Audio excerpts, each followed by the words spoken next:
let me show you what I got. This beat is so hot. Hey yo, who made it? I think God. Oh my.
Change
Welcome to SAC's very own Neon Wail. And this is going to be number 10. This is going to be Road Rage versus CATNIP, and this is going to be me on the mic. It's the one and only Toma, actually. On the other side of this mic, we have Skep. How are you doing, Skep? I guess we're committing fraud live on the IPL channel. Well, I'm doing fantastic. But no, of course, it is myself, DRF, and Nito on the mic, bringing you Road Rage versus CATNIP coming up here in our, I guess this is technically round 2 matchup. It will be a best of 5. So, you know, it'd be funny if one of us was Skep, and then Skep's also like playing in this upcoming match. It'd be like an on the field reporter type thing. I think we're all Skep on this fine day. Skep's casting, Skep's streaming. Skep's in the chat right now, and Skep's about to play with Road Rage, who actually just came off a win against Big Fat Decals to get him into this match against CATNIP. Currently, I gotta be honest, one of the strongest teams in this bracket so far. So, bit of an uphill battle for Road Rage, but it's never too late. It's never over until... well, it's actually over. I'm trying to be inspirational here. Damn! Well, you are right that it will be an uphill battle for Road Rage. CATNIP being the number 1 overall seed in Looney Division 1. So we're gonna get a bit of a glimpse here, and they are the number 1 overall seed in this tournament. Good point. So it should be a lot of fun to really see, you know, Road Rage give this one a go. You know, I think that if Road Rage can play their cards right, they can make these games certainly interesting. And you know, when you're kind of, you know, in this position, that's the key thing you need to do is you know, make the games interesting, because that makes the team that feels like they should be dominating uncomfortable, and that's your opportunity to strike. It's always one game at a time, and this is the best mentality to have. Just bring it one game at a time, especially when you're going against what is a stronger team, because if you get one game off, that's at least you've got more wins than maybe you would have expected yourself to have. Who knows? But you got one more win than you got one win on the board. So you just gotta keep working with every match, regardless of whether or not you win or lose. Every match has got to be its own separate match. You can't think of it too much as all being almost one big timeline. So I think Road Rage, as long as they can keep their mentality, of course they're going to bring the fight to CATNIP, but again, like you said, you got to keep these matches a little interesting. We want to see what they bring out against CATNIP. Absolutely. And I guess as we start to look ahead here to what this map list will entail, we will be getting things kicked off in this round 2 winners bracket set on Splatzone's Mahi Mahi Resort, and that'll be followed by Tower Control on Mako Mart and Clamblitz Museum de Alfonsino. So it is a best of 5. So just pardon the current graphic right now, but we will be starting on that Splatzone's Mahi Mahi. A best of 5 is really a best of 3 if you look at it in the grand scheme of things, because how many matches are you winning in a best of 5? 3. So it really is, you really are having the best of 3 matches if you're doing a best of 5. I like the way we're thinking here, and I'm totally not messing with the streamer, who's doing a great job, by the way. This is not this is nothing against you. See, Nito and I are playing checkers, and our lovely streamer is playing chess. That's really what this comes down to. Yes, and the good news is that I don't really know how to play either. Checkers, the things go diagonal. Chess, sometimes they go diagonal, sometimes they don't. So I think whatever the streamer's doing is pretty good. It's doing pretty well, because I don't know. I'm trying to come up with things to say, and I'm clearly failing. You know, see, Nito, and I'm glad that you brought it, because some people won't admit, you know, their lack of knowledge in the wonderful game of chess. And I know that there's been a history of chess tournaments in the Splatoon community, but you know what we really need? We need a chess tournament featuring players that don't have any idea how to play chess. It's the true level playing field for that very important chess tournament that has happened a couple of times now. I don't usually bring up personal stories on streams, but I remember this one time going against a cross-country teammate in chess. Let's just say that by near the end of it, my opponent had 4 queens on the board.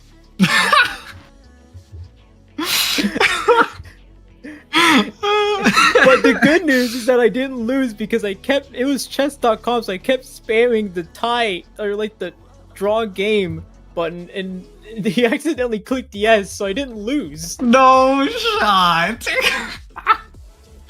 Oh, I can say I've never lost. That is beautiful, Nito.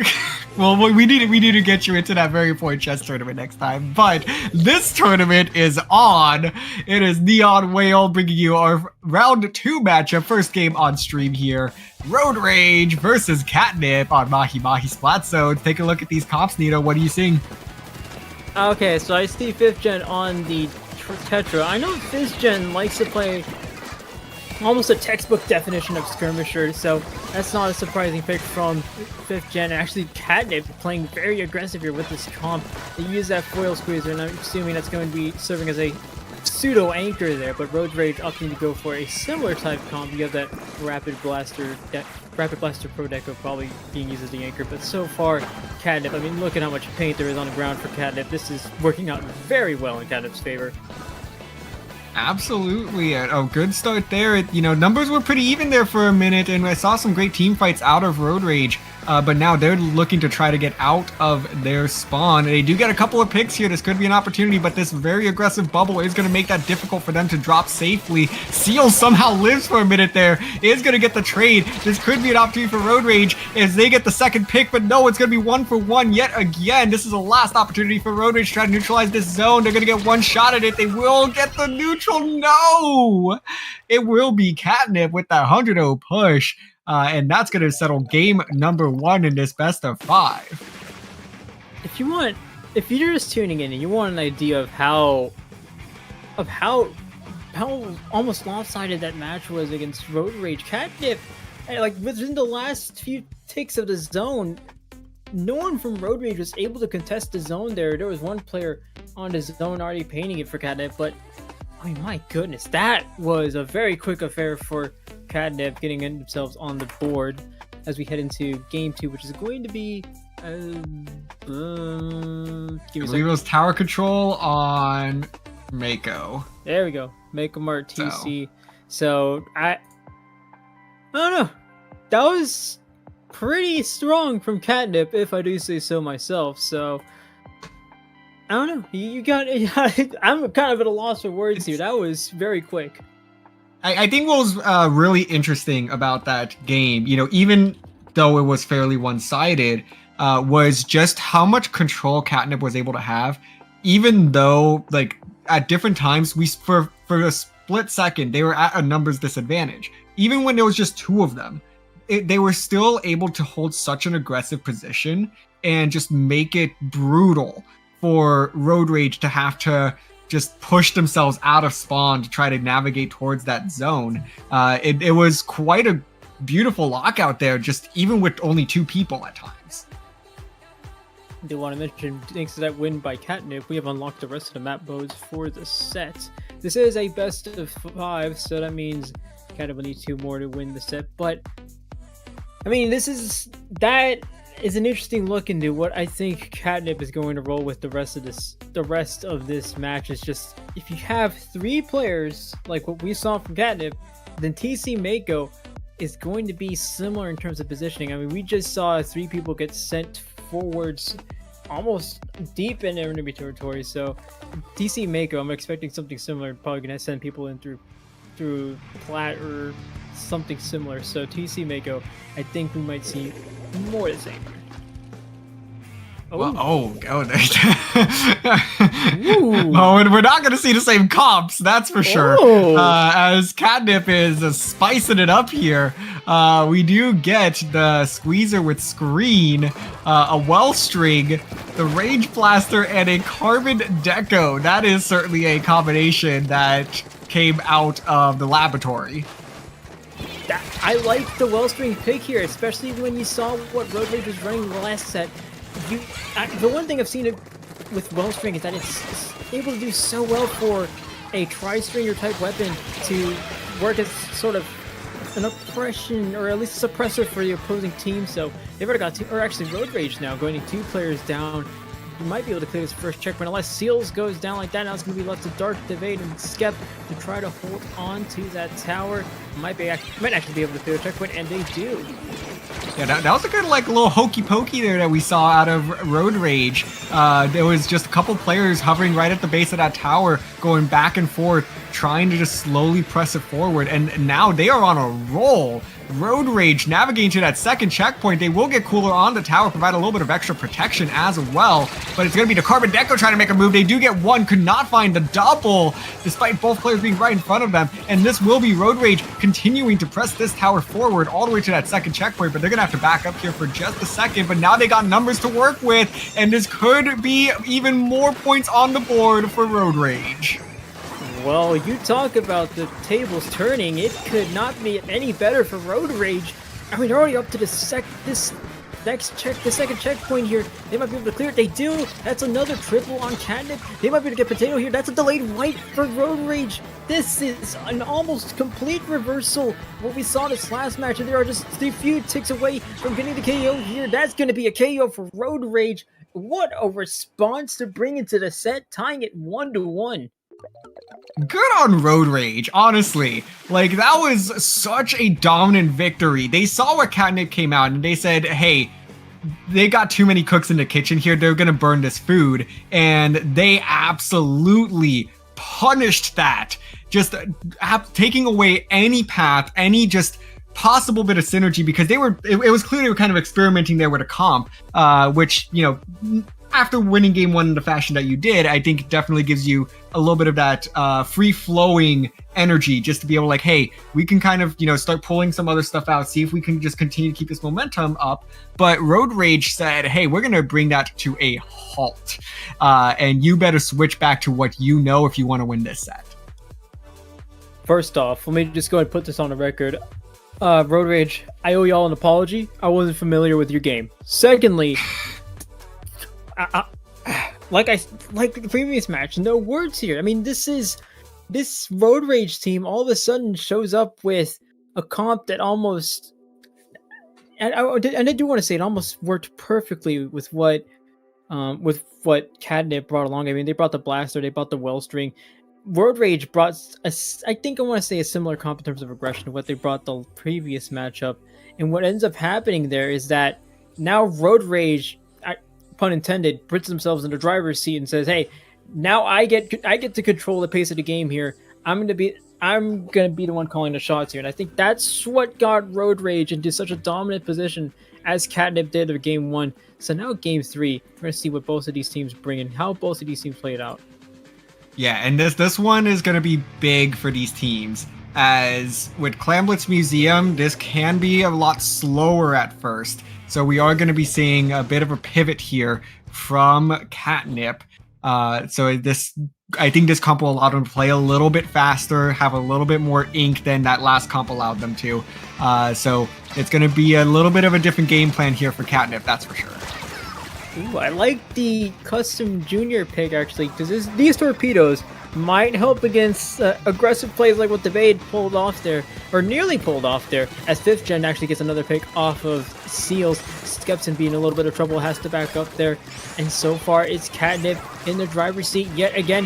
Here comes the screen. I believe it's going to be a few more specials. Actually, there's going to be a few more picks. There's that reef slider. Going to get a few more on the board. That's a delayed wipe for CATNIP, and that's going to get them on the board.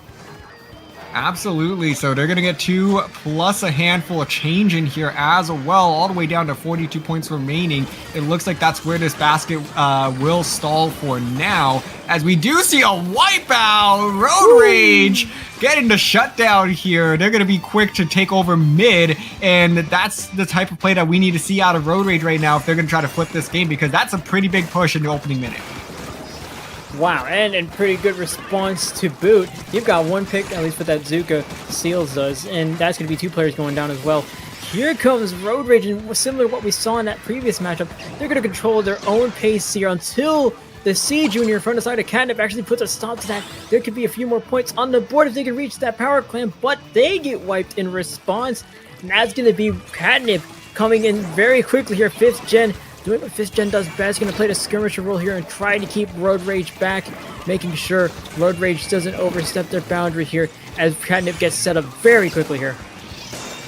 And that's going to be another score. 2 power clamp score, I think. No, that second power clamp does not make it in. Actually, they're going back for it. They do get the dunk. So another 2 power clamp push here for CATNIP, but it will once again result in a wipeout. So both of these teams literally throwing their bodies into this objective. They're gonna get the points. We're getting some big scores here, but it's taking everything to get this scoreboard moving as fast as it is right now. And honestly, if you're CATNIP, you take that because that's what's working right now. Is just crazy fast pace, and Road Rage is doing an excellent job of matching that pace of play right now. This is the Kristaps Porzingis approach. I will die on this field, and I will throw myself into the fire with my weapon if I have to. Look at most of these teams bringing out the best in each other.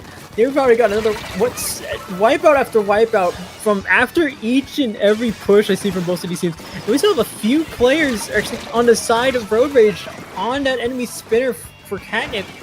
There's a lot of going on here, and it's just an absolute bloodbath here near the spinner. Both of these teams and at least 3 players that, I don't know, at some point maybe I just stop doing the play-by-play commentary role and just let the screen show everything. Yeah, honestly, like it's such a crazy pace that these 2 teams are playing at right now. And I've got to commend them both, because normally in this type of situation, it's kind of just one team that will dominate that pace, but they're matching each other's energy so well right now. Like neither team is just letting up the gas and letting the other team just run away with it. Yes, both teams, like, this is a very high scoring game with a minute and a half to play, but both teams are doing a phenomenal job. And right now, with 3 down, CATNIP is on the back foot with Road Rage frantically trying to collect clams, see if they can get one more push off. If they can get 2 power clams in, that will be enough for the lead. And that's really what's been what this game has been about so far, is just these 2 power clam pushes. And another 2 down. This could be Road Rage's opportunity, but they have someone coming in from behind. I don't know if they see them quite yet. Watch for 5th gen right behind her is coming in. That's going to be very close to, but actually stop the rest of the push. We need to watch out for Dark. Dark might be able to sneak one by. Does, and there's still 1 penalty point on the board, so that's not going to be enough for a lead. But Dark continues to provide pressure for Road Rage. Gonna have to ultimately back up there. So that reduces at least your penalty points down to plus 15. CATNIP, though, has the power clam and might actually have 2 with the power clam provided after that push. So CATNIP currently trying to set things up, and as you've seen, both of these teams will be very quick to set up. I wouldn't be surprised if there's already a push within the next 10 seconds from either team. There's already 2 players going down. There might be more if the Lemon27 has anything to say. That might be, they actually go down too. 9 seconds to go. We're not done. They only need 1 power clam. They only need 1. Oh god, they do! Oh god, they do! Hold on, no, we're going into overtime. No. Come on, get me out of the 1 power clam. I don't know, I have no words. Skip goes up the ramp. Everyone's going down. This is what we've seen the rest of the match. I don't know what to say here.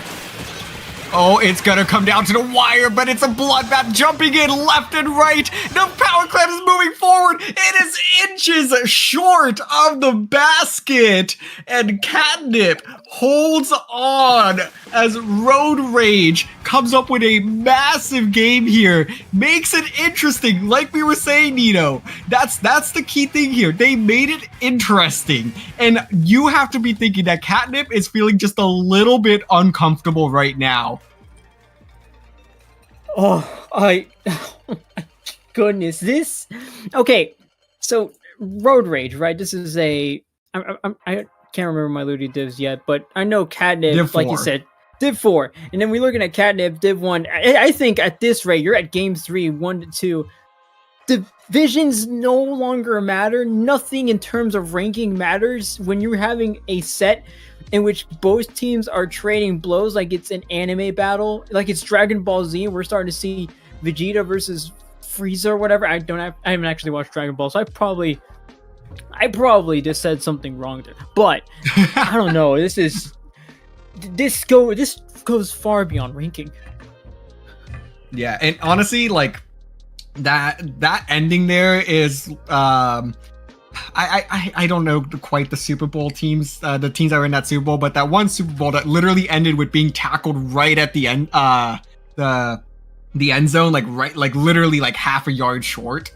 Like that's what that reminded me of, because they were constantly just pushing and pushing through. It was just a relay. They were throwing the clam ahead, somebody would pick it up, push it a little bit further ahead, and they got close. They just needed a little bit more time, just an extra body in there. Because that game was defined by everyone just putting their Inkling's body on the line to make a play happen. And it just so happened that CATNIP got one more clam in than Road Rage. I don't know. I would try to make some predictions for Rainmaker on Undertow, which is going to be Game 4. CATNIP currently holding on to match point here. But is it really match point at this rate? And I don't know. Road Rage could come into this next match pulling out something like Sploosh or... Okay, if you want an actual, like, suggestion, it'll probably be Splat Vanilla Dualies, but I don't know. They can come in with whatever, and I still think we're going to see both teams reaching like 30 KA with each player. So I don't know. We're going to see what both of these teams come out with. Here's the sploosh! I called a sploosh, and it's right there! This is an interesting comp for CATNIP. I actually do like this. I really like the idea of this sploosh and then bringing out the ballpoint with vacuum, getting some beacons out. That's going to allow CATNIP to kind of sustain this high pace of play that we had anticipated. That's really centered around this objective. So, you know, being able to combine that vacuum, hammer, all that type stuff. It's going to be really interesting to see here, but it's actually Road Rage that's off to a good start here. We did see a few points scored by CATNIP, but Road Rage with a solid numbers advantage at this stage, trying to see if they can make something happen out of this push, but it doesn't seem like that's going to be the case as the hammer comes out of the lemon here, and that's going to be a massive couple of takedowns there. So this will just continue to be a bit of a stally opening as we are 1 minute in, and Nito, this is just another bloodbath between these two teams. This has gotta be one of the best sets I've seen on Neon Wail in quite a while here. We have the 11-27, almost making another solo play there, actually. And this, I don't know, I want to make sure y'all know that I was not planning on a sploosh pick. I know that if a Div 1 team pulls out a sploosh, then there's clearly something going on where they know exactly why they brought it out. So I wasn't too surprised that my sploosh prediction came up to be true, but actually Road Rage can be going past that first checkpoint. Potato here trying to get a pick on Seals. Seals can't get away with it quite yet, but Road Rage holds on to the lead. CATNIP's going to start making some moves. Potato's going to start taking the spine area. Has that ink backs, and they actually have the Rainmaker as well, so we're going to expect to see a huge push for them coming in pretty soon here, unless they lose two players like that, and might lose the Rainmaker as well. Yeah, I was watching that and I'm like, they're going to try to swing this right because they see Road Rage is playing a little bit heavy on that left side, but Road Rage was keeping themselves in a position where they can easily pivot, and that's what they did. They were like, hey, if we can just hang to the right, they're going to feel comfortable to go left, and then we'll just surprise them. We'll just pile it on. And they executed that beautifully, but now they're gonna have to try to keep this pressure up. Another takedown right before the checkpoint. Road Rage holds on to the lead here and keeps that checkpoint secure. So we're halfway through this game, and Road Rage still holding on. They said, we are gonna make you guys play for this one. Yeah, I mean, this is Road Rage, a team that's about to, if they can hold on to this lead, that's going to be a team that takes CATNIP the distance. So at this point, it might not even be a question of strategy. It might be a question of, if you really want to take this set the distance, you're going to fight us for it. And so far, CATNIP is going to be winning that fight. They've got 3 players down on the side of Road Rage. Skep's going to try to come in for a last minute flank. Does get 3 players down. CATNIP currently only looking at the 1127, who's going to try to pull off some sort of magic here. Might actually have to back up here because they've got splash whales on him. They got actually killer whales on him. That's gonna be one player. That's gonna be them going down. Both players losing. Both teams losing 1 player. But 5th Gem goes around the outside. Actually gets a wipeout for closes out a wipeout for CATNIP. Yeah, and let's see which way they take this, because I'm curious to see if they're gonna try to go fast or swing it back to the left side. It looks like they're gonna go and swing it to the left side here. Just played a little bit safer. A beautiful reef slider to give 16 more points to this Rainmaker push. And the pressure is still on as there's a flank from behind. It's going to be the Dapples that are going to be able to get a pick there, but it's finally going to get shut down. But, oh, that Rainmaker kept going. A beautiful diversion there from CATNIP. And there's still 1 more player sharking. And it's Skep's going to try to reset this one, bring it back to mid, and there's another jump. Oh, CATNIP just trying to play as chaotic as possible at this stage. See if they could stall some time, make Road Rage just second guess every move at this moment, and it seems like they finally have cleared CATNIP out of their spawn. Road Rage now with 40 seconds to play. They have a mountain to climb, and there goes the sploosh again. I don't know what's going on here anymore. We've got lost 2 players on both sides. Potato's getting on a fight with Evade. Evade wins that one. And it sounds like I'm going to have to start acting like a NASCAR commentator here, because everything's happening so fast. There's already 3 players down for CATNIP. It might be a delayed wipe. It is 15 seconds left on the clock for Road Rage to make something happen. Gonna need to take it the distance here, unless Potato rushes in with the ball point, and just like that, they lose control of the Rainmaker.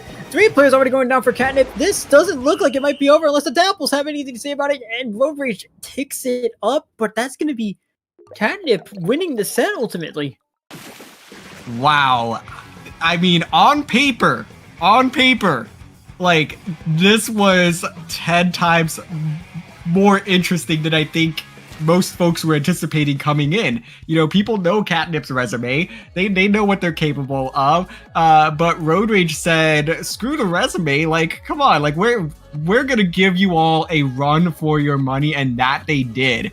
It was a phenomenal job by Road Rage to, first of all, turn things around as quickly as they did in Tower Control Mako after that dominant Game 1 victory from CATNIP. So we got, you know, back and forth, or 1-for-1, I should say, dominant games there across 1 and 2. And then Game 3 to be as close as it was. And they held the lead in Game 4 for probably, 2.5 minutes? Probably even a little bit more beyond that. But finally, it just came down to CATNIP getting their footing and being able to just sow chaos. And it just forced Road Rage to have to split their attention, and they just were not able to recover with enough time to make a play. No, that is absolutely correct. I mean, there is no cooldown here. I feel like I'm watching one of the short form TikToks where it's like, on one end you've got a motivational speech, on the other end you got GTA game, or like, I don't know, Subway Surfers gameplay. There isn't enough of a cooldown here, but my goodness, that was one fast set, everything going boom, boom, boom like that. But I think I need a break. I think you need a break. I think everyone needs a break after what just happened. So what do you say? Let's just call it a break and let's head back in for the next match. Absolutely. We could go ahead and do that, Nito. So we will be right back after this very short intermission with your round 3 matchup.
Welcome back, everybody, to Neon Wail number 10. I am DRF, joined by Nito, bringing you round 3 coverage of this lovely tournament. We are going to be diving into our next matchup, which will be Lyme Disease Awareness Month versus Gentlethem. And okay, I just looked this up because I wanted to know when Lyme Disease Awareness Month is. It's in May. Damn, they're late. Okay, Gentlethem, they're at least a little on topic here. But you know what? It's not about months. It's about the matchup we've got ahead of us. Which is going to be semifinals of the winners bracket. That means we're going to start things off on Rainmaker, on Scorch Gorge for both teams. And actually, looking at the rosters from both teams, I like where this matchup is ending. You've got a mix and match of. I think that is okay. Remind me if I'm wrong. That is obviously Pika from Cherry Limeade, right? I would assume so. There's a number of Pikas, but I'm pretty sure that's the one. Because if we're seeing them play with Lily at OBT, I feel like that's the most natural assumption here. Oh yes, Mr. O Splatoon, B Splatoon, T Splatoon, and got Lily and Pika in bronze. This is a pretty good pickup you're going against Gentlethem, which is another pickup, but I know they got some members of Free Flow there. You've got Ichigo from, I believe is, and this is me also admit that Ichigo from Persistent. Sorry, but this is a good mix and match of both teams, and what we've essentially got is like a, I don't know, I don't want to say anything from like a Div 1 to Div 3 pickup, but as we saw in the last match, rankings don't even matter anymore. So we'll see what the one and only Lyme disease awareness has against Gentlethem here. Honestly, these are both like top tier pickup names. There's been some questionable ones, some uncreative ones, but these are like towards that top of the list. You know, I could get behind these. Oh man, I don't know. See, I was talking to you about this earlier, but first time looking at this bracket, I thought that just said Lyme disease, and I thought that was the worst. That is the best worst pickup name I think I could have ever seen. At some point, I'm gonna come into a Neon Wave by calling ourselves Mad Cow Disease Gaming, but whatever. We've got a set to look at, and no. we've got a place to start. I think we're gonna move on from what I just said, DRF. We're just gonna move on. Oh man, Nito. Well, we can take a look at the map list once again here to see what is going to be coming up for us. We will be starting off with some Rainmaker's Scorch Gorge and jumping on over to Tower Control, a ship-shaped cargo, and we will guaranteed get splat zones on Barnacle and Dime to open up this set. But if needed, we'll see some Clamblets on Crableg and a Rainmaker Humpback to end it all. Rainmaker on Scorch Gorge, and actually, you know what? No, because I'm starting to think. Obviously, I used to play with OBT, so I used to. OBT to me is still part roller main, part machine main. I'm pretty sure he just mostly plays machine now. So Rainmaker on Scorch Gorge is definitely going to be a good spot for him to flex out those machine muscles, if anywhere, because obviously lots of ledges here, but also because of how much range that machine has to work.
Splatoon. So all of a sudden you said smoothie, and the competitive Splatoon brain kicked in and thought, oh, okay, now I have to recite this word for word. I can't go past the first 2 words. But yeah, National Smoothie Day. That I could go for. Yeah, there's been a lot of deals kind of being passed around with different smoothie companies. I went to Jamba earlier, got myself a $1 mango a go-go because that was their deal from like 3 to 6 p.m. or something like that. So I took advantage of National Smoothie Day, and I guess you could just throw a brief appreciation to the team that was Smoothie here in Splatoon. I guess they could have that day as well. Sure. Oh, those smoothies. I almost... No, I can't look up the Poppy Pasta. Imagine going into Google, just typing in smoothie Splatoon copy pasta and immediately getting the answers I was There's looking no for. way. There's no way that would work. Well, while my research team, i.e. me, looks for that, we're going to start things off in Game 1, Rainmaker on Scorched Gorge, and that's a tent coming out from the side of Gentlethem, Lyme Disease Awareness Month. Pulling out most of what I expect, that's going to be a signature junior from Lily and a signature machine from OBT, followed by a washer and just a heavy hit. And I'll throw one on top of that with Ichigo with that signature 96 there. Just all a lot of signature weapons that we were generally anticipating out of these players to open this one up. But it is Lyme Disease Awareness Month that's going to be clicking early here. To be able to pick up this Rainmaker, get the 3 down, and clear this first checkpoint with relative ease, as Ichigo going to be trying to use this Kraken to make something happen. And they might actually got the pop there just about. So this push might be over just on the premise of Ichigo popping that Kraken and forcing the barrier their way. Wow, that was very quick here, but like I said, Ichigo quickly able to help Gentlethem set things up for a possible response here. Gentlethem, though, getting the best of Lyme Disease Awareness Month, unless Lyme Disease gets a few more. That's a very long name. I'm just going to keep it. No, I can't keep it to Lyme Disease, can I? But they're in the lead right now. Lyme. They're Lyme. Gentlethem is been able to stop that push, but OBT trying to defend against this tent. But so far, it has been going very well so far for Lyme. Yeah, it has really gone their way in this opening minute and a half, but we do see Gentlethem flipping the tide here, getting into a good position, getting to pick on the edit. If they can just survive these trip strikes, it's going to clip 2 of them, and that's going to be a massive stop by Lyme here. And this will once again swing this pendulum. Oh, and it's Ichigo, though, that says not just yet. As long as I'm around, this push lives on. I couldn't think of a better time to pop that Kraken, and more opportunity with that Kraken, because that means they've gone past that first checkpoint. They might get the lead here. They certainly do, especially with that 10 shield going up for them. OBT going to try to take things from above. Is able to get at least 1 assist there, able to stop the push for Gentlethem. Still going 2 players down, 3 players down, a delayed triple for Lyme as they look to get things set up for themselves. Already got the cooler coming out, already got the tricycles coming out. They don't have any other specials from there yet, but this does mean that Lyme is actually, okay, never mind, here comes Ichigo with the Kraken, and that's been such a good stopping force for Gentlethem so far. Absolutely. Ichigo doing a fantastic job of holding down the back line for this Gentlethem team so far. Really giving everyone an opportunity to jump back in and continue being aggressive, and then having to pop those Krakens at massive opportune times. That's why they're in this position right now with 2 minutes to play and a solid lead to work with. But they will end up pushing this Rainmaker forward, settling right around that checkpoint before being taken down. So now this is Lyme's opportunity to finally get back into the position that we saw them open this game with, get control of mid, and see if they can just push this Rainmaker a little bit further than they did on their first go. Ichigo has the Kraken ready. Watch out for that. If you're Lyme, you're going to be watching very closely for that. OBT is the first one to go down. 2 players, 3 players down for Lyme. Gentlethem with strong defense there to prevent what could have been a dangerous push for Gentlethem that could have actually had them lose that lead. Here comes Ichigo yet again, trying to be a disruptive force that they've been this whole set. So far, so good for Gentlethem, which leads to lead that Rainmaker there. Hope they don't get any sneak buys. It might be OBT doing it. With that 2 players going down for OBT. Lyme currently holding on to the advantage, but they're going to need to watch out for Ichigo. Currently sneaking by in that Ink and actually Ordinary. Almost gone down to that Zuka pick. I'm surprised they actually didn't, but so far Lyme's been able to keep things going, and this push should continue for now, unless there's a few players like that. Ooh, yeah. This is gonna be a pretty hotly contested last 30 seconds here. That Rainmaker in a bit of a weird spot. Gentlethem gonna pick this one up, and they don't need to do anything with it. They just need to play it safe. So they're gonna bring it into that pit and just hang back, because it's up to Lyme Disease Awareness Month to make the play here, to move up and shut down this Rainmaker. It looks like they will get that opportunity. It's 3 people collapsing in on the Rainmaker. Rainmaker holding on for dear life, not going to be able to do so. And Lyme Disease Awareness Month will get one more opportunity, but they first need to pick up this Rainmaker, which Lily does. And now the timer begins. It's going to be 60 ticks of the clock here to try and get this Rainmaker all the way to 41 points remaining. They're going to be looking towards that grate right now as that edit holding it down beautifully. The end zap goes down. Ichigo trying to come through with that Kraken once again, and it's going to be sent all the way back. Oh, Lily holding on, but it's going to survive barely. And now it's a mad scatter here for everybody, as that is just really disoriented all the players involved. Lily trying to get this Rainmaker pick, able to find 2. It's a 2v2. Rainmaker the last one standing. Lily holding off for dear life. Can they get the jumps in? It doesn't seem like it's going to be enough time, and Gentlethem will hold on to game number 1 in chaotic fashion. Well, they're certainly aware of Lyme now. That was an incredible last stand, I will say, from Lily on the side of that. I don't know. As far as Rainmaker gameplay goes, that is the best you'll get this week. That was an impressive last stand. I could have went the distance there, but ultimately, Gentlethem doing a very good job of collapsing in on the Rainmaker, knowing that all that Rainmaker had to do was start to make a mad scatter for the lead there, especially with Lily being the only player on the map right there. That impressive stuff from Gentlethem, holding on, keeping themselves patient.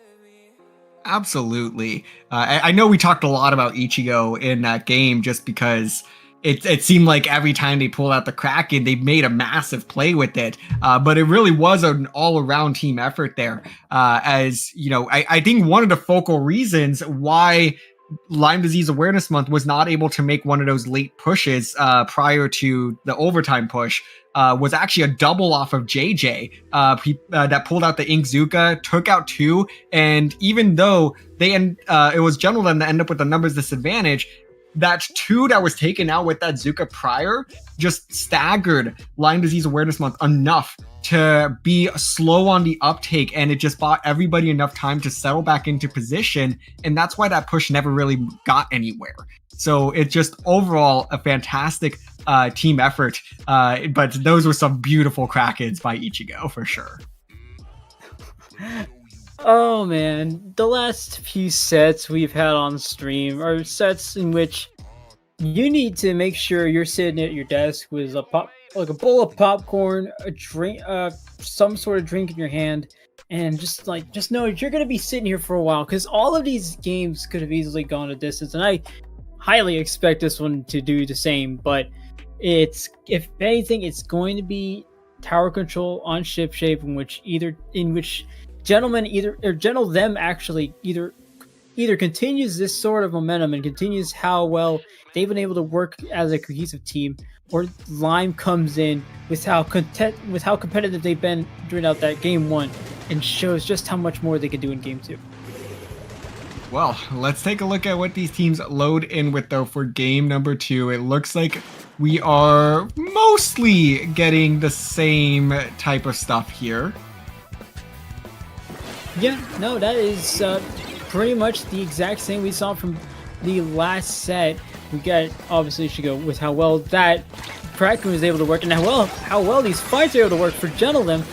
they're going to keep the same stuff they've been working with the rest of this set, and it's going to be Lyme Disease Awareness Month that gets the first pick there.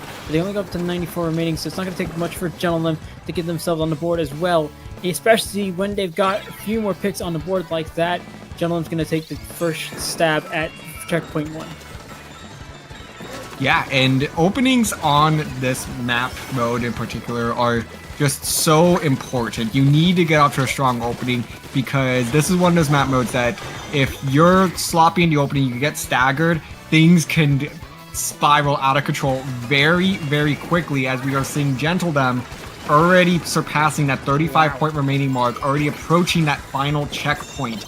Now, this is still a defendable checkpoint, but the main thing is you cannot have anybody jump onto that plat, which is what they're trying to do with this Brella here, but they're able to pick off 2 in the meantime. So that will slow down this push, but it's not going to completely shut it down yet.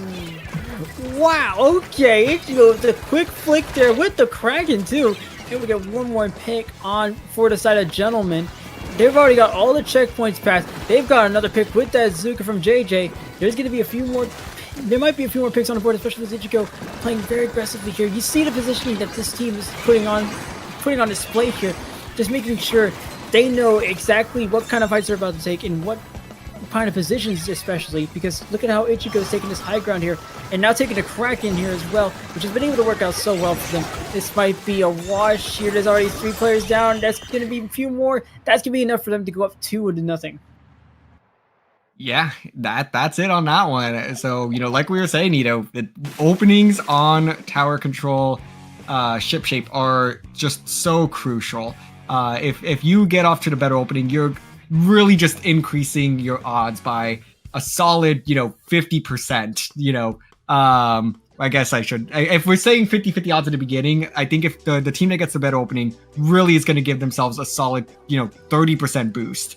It's just so important, and Gentlethem really displayed that here. They were able to kind of get that stagger going, and it just never felt like we got a clean response out of Lyme Disease Awareness Month. They did a great job of stalling that push, and in fact started forcing the tower to reel back for some time there. But in those situations, they were still consistently 2, even 3 down.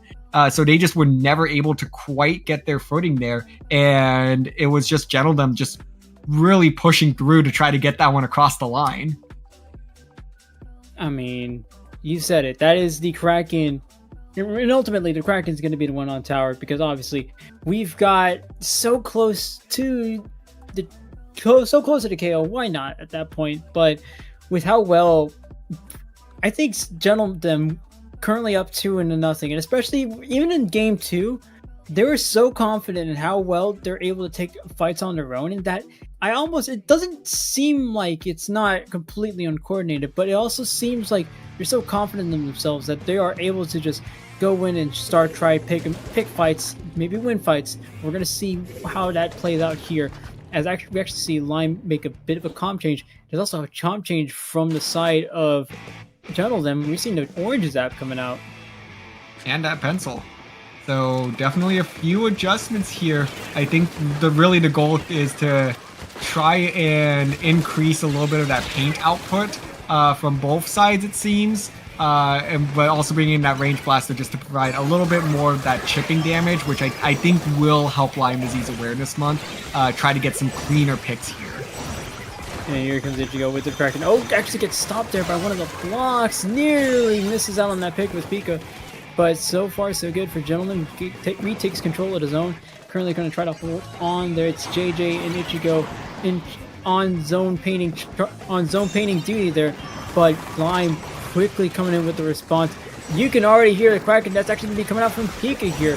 Pika going to try to make a few moves of their own with the Kraken, and nearly gets a pick on the Zuka, but the Zuka is able to escape in time. Pika also able to escape in time as Lyme takes the lead and takes control of the set until Gentlethem responds by taking the zone themselves. Yeah, so a bit of back and forth to start this one off. Both teams with a solid opening, but no one really getting the upper hand at this stage.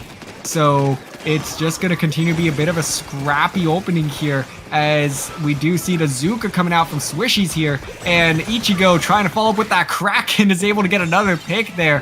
Gentlethem back in control of this zone, will quickly be out of the penalty and is looking to take the lead. Gentlethem is starting to take the same positioning I saw earlier. I mean, you see how... Actually, no, that 10's going to back up, so maybe I spoke a little too soon there. But so far, Gentlethem takes the lead. Pika's going to respond with the Kraken, try to make a few more plays there. Gets one player down, but Lyme actually goes 2 players down in response. Pika looking to be in a little bit of trouble there, but Pika sneaks by that pick. It's going to be up to Pika to try to paint the zone by themselves, but Gentlethem responds very quickly there with a 2v1 from JJ and Ordinary to take back the zone. Yeah, a great conversion there from Gentlethem to hold control. But now with these trip strikes, they're going to be just a little bit shorter that zone, but they do provide a smoke screen, basically, that's going to get Lyme Disease Awareness Month in and surprising Gentlethem, catching them off guard and getting a few nice picks there that will flip this zone in perfect timing. But nonetheless, it's gonna be temporary as Lyme Disease Awareness Month is 3 down. Gentlethem back in control, but now they've got a massive 60-point penalty to work through. That's at least some breathing room from Lyme, a team that does need it. I mean, they've been able to... They actually pulled off a really good play there, having Pika go around the side with that smoke screen that you mentioned. That was an excellent setup there by Lyme to get themselves back in control. And this could be enough to get themselves back into control as well.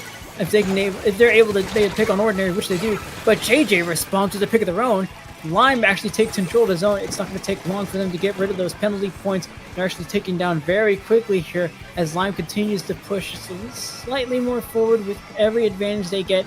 They've already cleared the penalty points, so it's going to be some time until they can start to challenge for the lead. But so far, Lyme Disease actually starting to be contested here.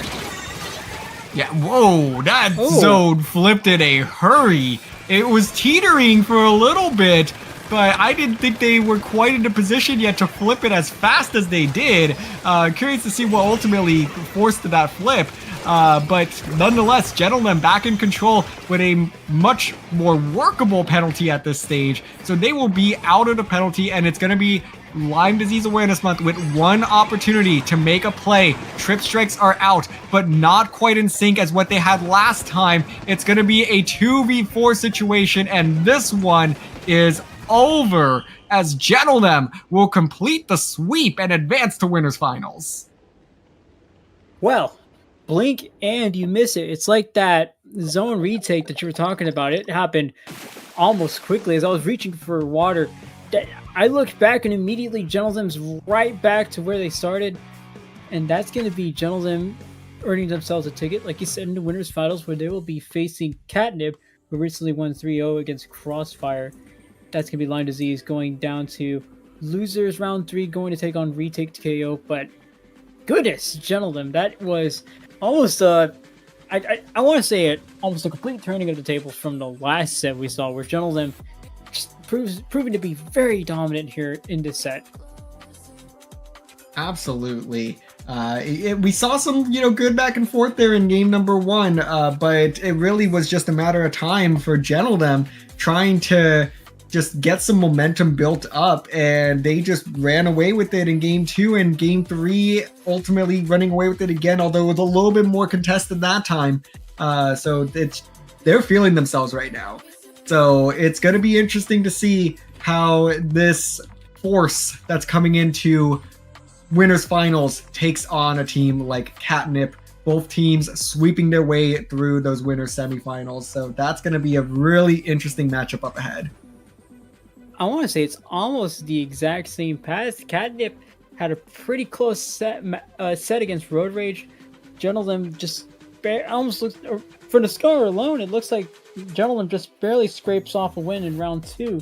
But both teams completing a complete sweep to get themselves in the winners finals. So again, with these similar dissimilar routes to winners finals, I think what's coming up is going to be another repeat of what we saw in round 2, to where it's just complete and absolute mayhem. But I do want to see what both of these teams provide for us when we head there. yeah, so I believe that we will have that matchup soon. So I think we're going to be sticking around here just a little bit. So yeah, so I think we'll just kind of hang out for now, as these two teams kind of get settled into that lobby and start getting some stuff set up. So it should be pretty interesting what these teams ultimately bring out for us. So yes, Nito, looks like we are going to be sticking around. I do want to say though, our research team was able to put together able to look for the copy pasta I was talking about earlier. Reading through it, I'm not sure I want to be caught on record reading that entire copy pasta. But oh no! just know that it is. If it were to happen, it would be done purely for the purpose of celebrating National Smoothie Day, and not because I plead the Fifth Amendment. You're just gonna stop there. Yeah, let's just put a pause on that timeout.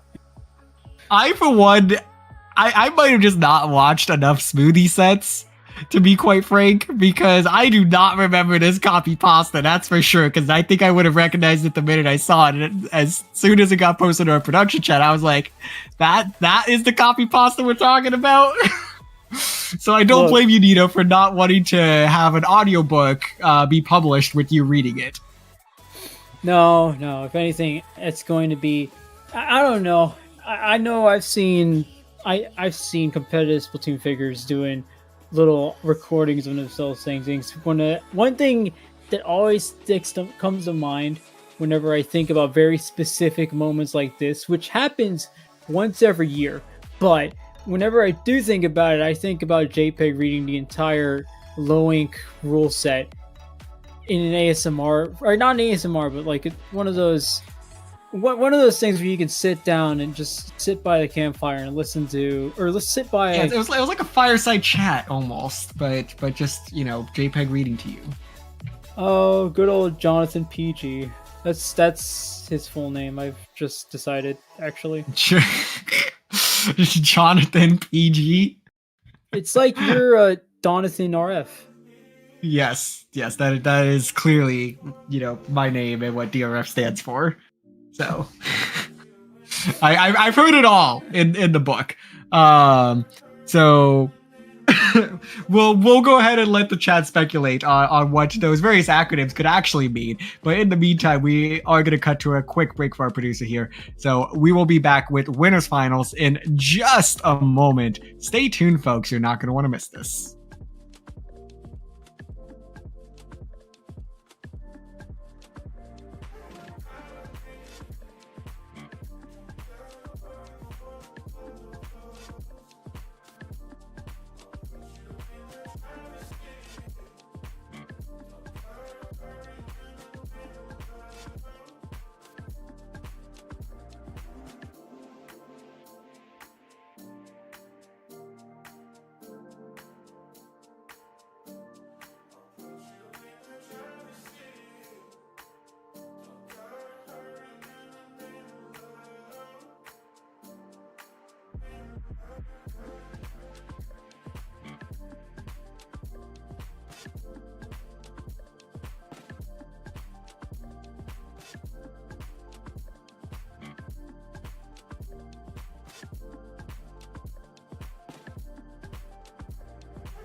It's a beautiful National Smoothie Day here at Neon, presented by SAC, and we're gonna head straight into winners bracket finals.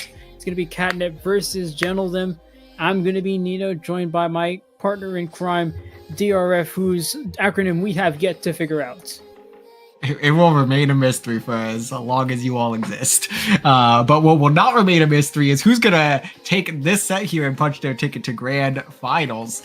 So it is going to be CATNIP versus Gentlethem. And we got a good look at both of these teams early on, as CATNIP was pushed by ROADRAGE in that round 2 set, but seemingly has bounced back in dominant fashion, sweeping their way through winter semis. Meanwhile, Gentlethem taking the sweep off of a pretty strong pickup that we saw with Lyme Disease Awareness Month. So I'm pretty excited to see these two go head to head because it should be pretty intense.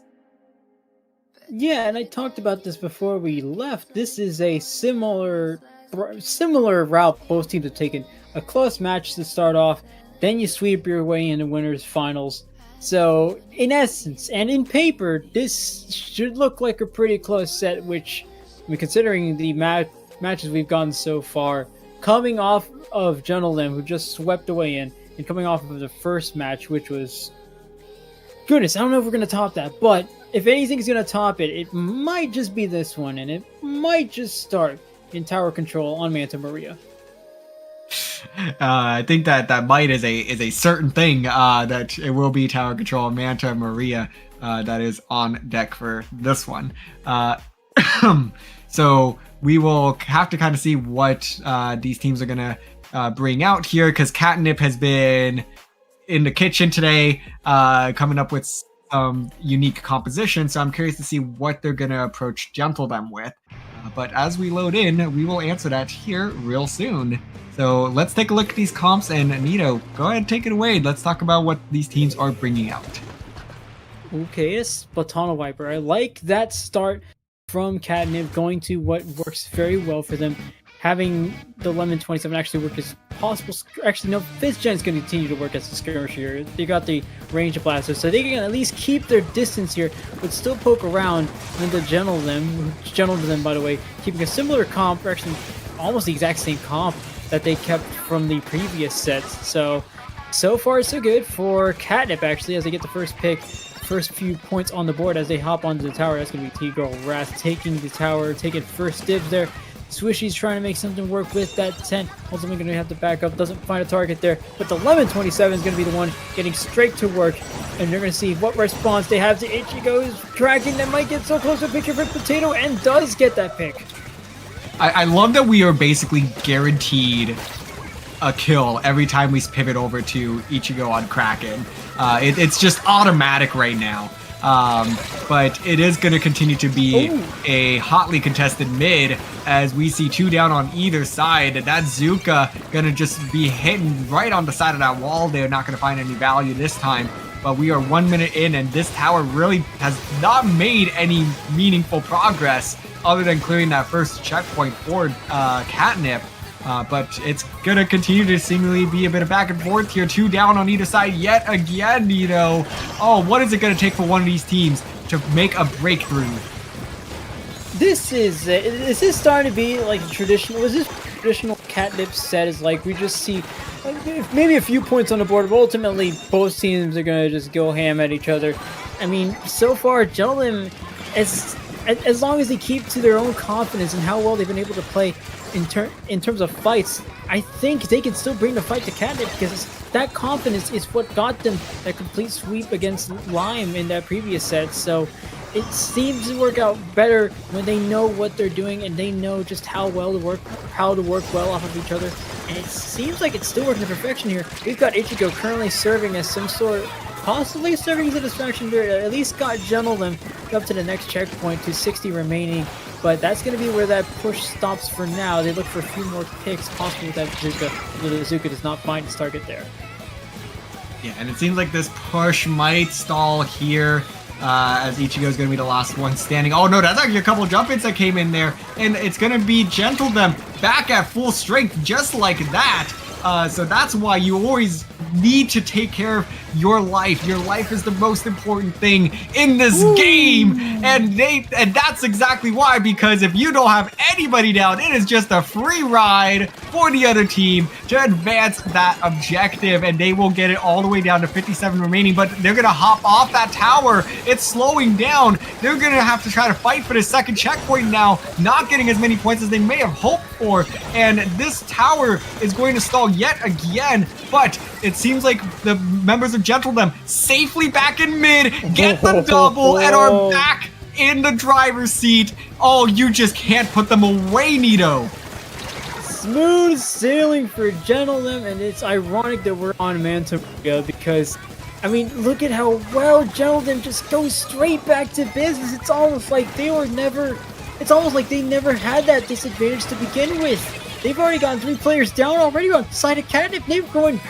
They're going straight to that last checkpoint, going up to 19 remaining. Here comes Ichigo with that famous Kraken, the one weapon, the one special that's been working very well for Gentlethem throughout this whole tournament. They've already got 1 pick on Tigo Wrath. That was almost another one on the Lemon 27 there. But my goodness, Gentlethem just knows so well what their strengths are, and they're just going to play to every single one of those strengths. It almost seems like, I can talk about it a lot, but it almost seems like when you just watch the gameplay as it is, Gentlethem just, I don't know, they go from, there's about 5 steps, and they just know how to go from step 1 to step 5 almost immediately.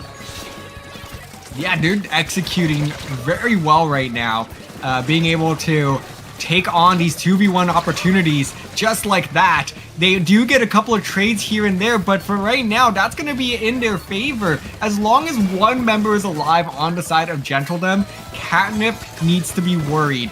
And now, with 30 seconds to play, they're going to have to come up with a big play here. They have a numbers advantage, so CATNIP is going to have to find a way to take advantage of that. But I think that's someone playing from behind. I think that's Swishy that's was able to get possibly 2 picks there. Finally going to get shut down, and with 10 seconds to go, it's absolute madness over in mid right now as these 2 teams trying to make a play at the last second. And CATNIP, I think, is going to have one more shot here. One more shot, especially with a team that's going fast and loud like Gentlethem.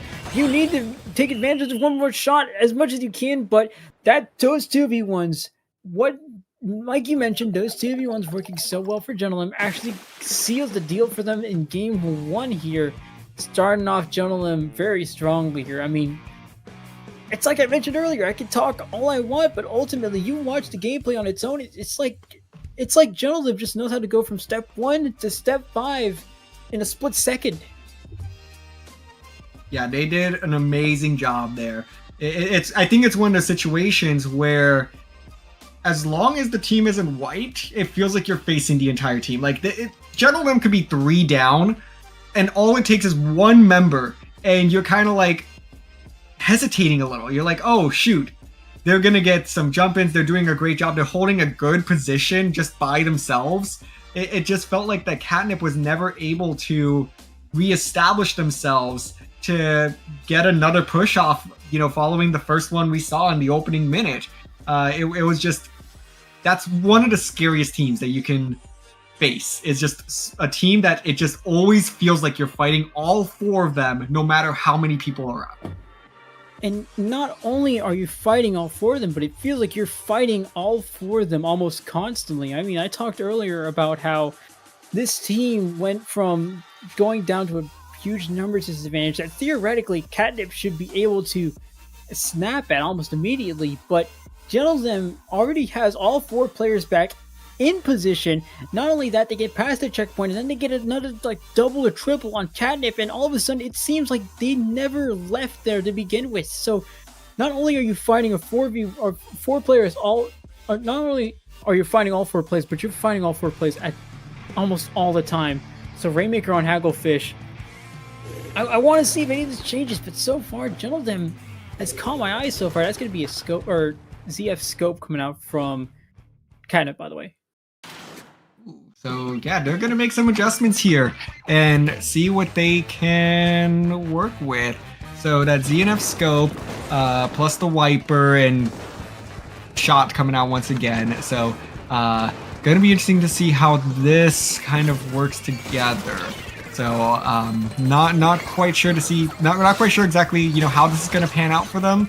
But I do think that these are some promising adjustments, especially just given how aggressive Gentlethem has been so far, and they're gonna open up aggressive yet again as they pull that Rainmaker to 82 remaining. So that push is gonna stall a little bit, but of course another Kraken play here, but not gonna find any value this time. I think for the first time on stream, no pick from Ichigo.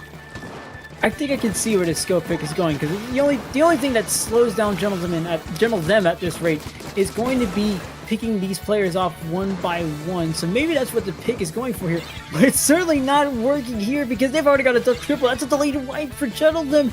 Goes straight towards checkpoint 1.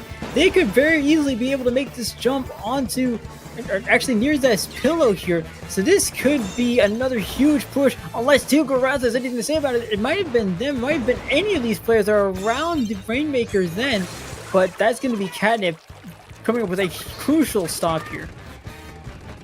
Yeah, and a nice play towards the pedestal there.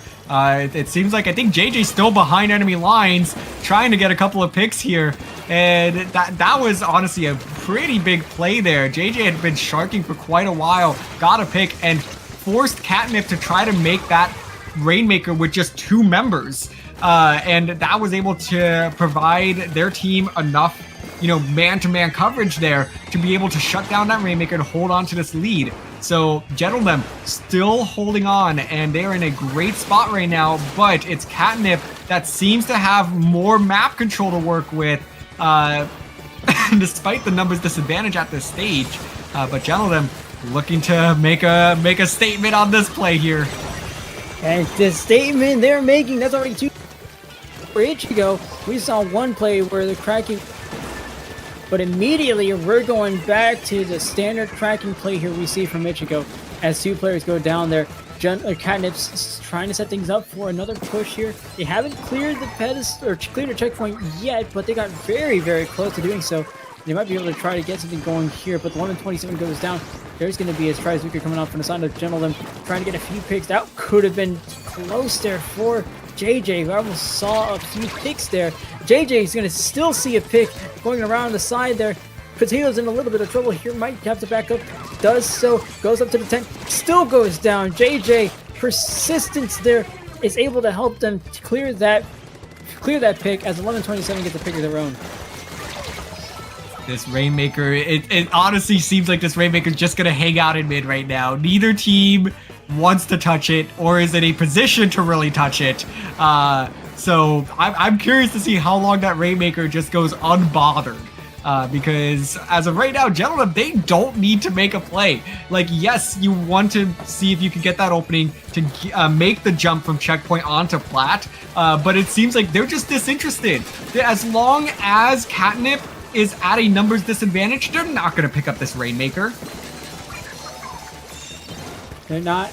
Well, no, someone picks up the Rainmaker. It's going to be CATNIP. 2 players going down already. Oh. So wipeout for Gentlethem, CATNIP. Oh my goodness. I talk about crucial stops. That's a crucial stop if I ever seen one. And we still have Ichigo's Kraken to look forward to. There's already 2 players going down for CATNIP. This could be another big push if Gentlethem wants it. They are in the lead. It's still close, but with how well and how fast Gentlethem's been able to play, they could quite possibly stall this and just sit it there and make sure they can keep CATNIP at bay, but they're going to go for this left flank, actually. It's going to be a little bit longer than going straight down the middle, but it does provide you at least a decent bit of coverage here as you see how far they're able to get up to 57 remaining. So they at least lengthen their lead, not by much, but that's going to give them a few points on the board. And Ichigo is going to be here to provide some more. That was a smooth play right there. To be able to get the pop plus grab the Rainmaker, and force it another 12 points. What a heads up play there. 15 seconds to go. That doesn't protect them from that ledge jump though. So 45 still keeps them vulnerable. But I think in their position right now, I don't know if CATNIP has that leverage to be able to make that plat jump. But it might be the play that they have to go for, as another Kraken coming out here, not going to find any value. They're going to actually get surrounded and forced out. It's going to be a CATNIP numbers advantage at this stage. Half of that Rainmaker timer is gone. They have numbers to work with. They still have to clear this first checkpoint. They're in a position to do so. They're going to force the pop here onto the checkpoint. They do get it, but they don't have the numbers to pop this Rainmaker barrier. And it seems grim for Gentlethem as... for CATNIP, as Gentlethem will grab that Rainmaker and end this, bringing them up 2-0. Woo, and that was a close one too. CATNIP, I mean, keep those numbers, and we're looking at potentially the lead flipping there in game 2. Now, all that being said, ultimately, Gentlethem's going to be on match point here, as this is a best of 5. So, Gentlethem currently at match point. We're going to go into Clan Blitz on Umami Ruins.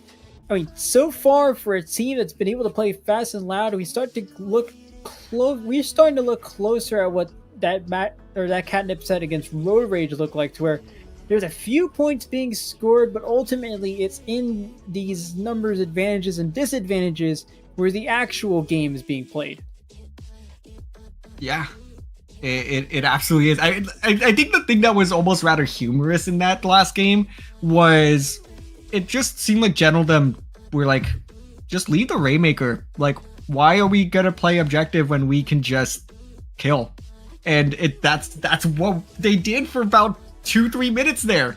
They just said, forget the Rainmaker. As long as we can continue to get the picks, it didn't seem like CATNIP was eager to grab that Rainmaker, because they were pretty consistently down one person, and CATNIP had waited until they finally got 2 down in order to pick up that Rainmaker at the last opportunity.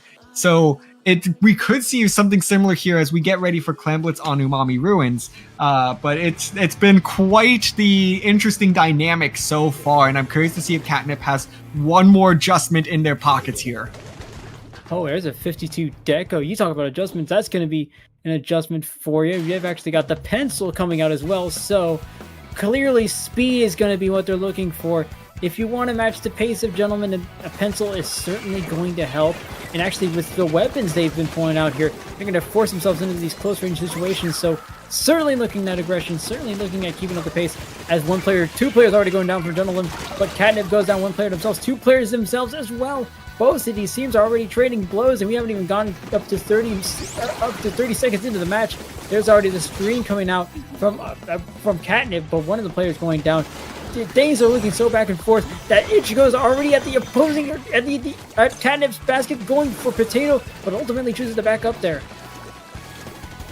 So it seems like it's, once again, very skirmishy beginning here.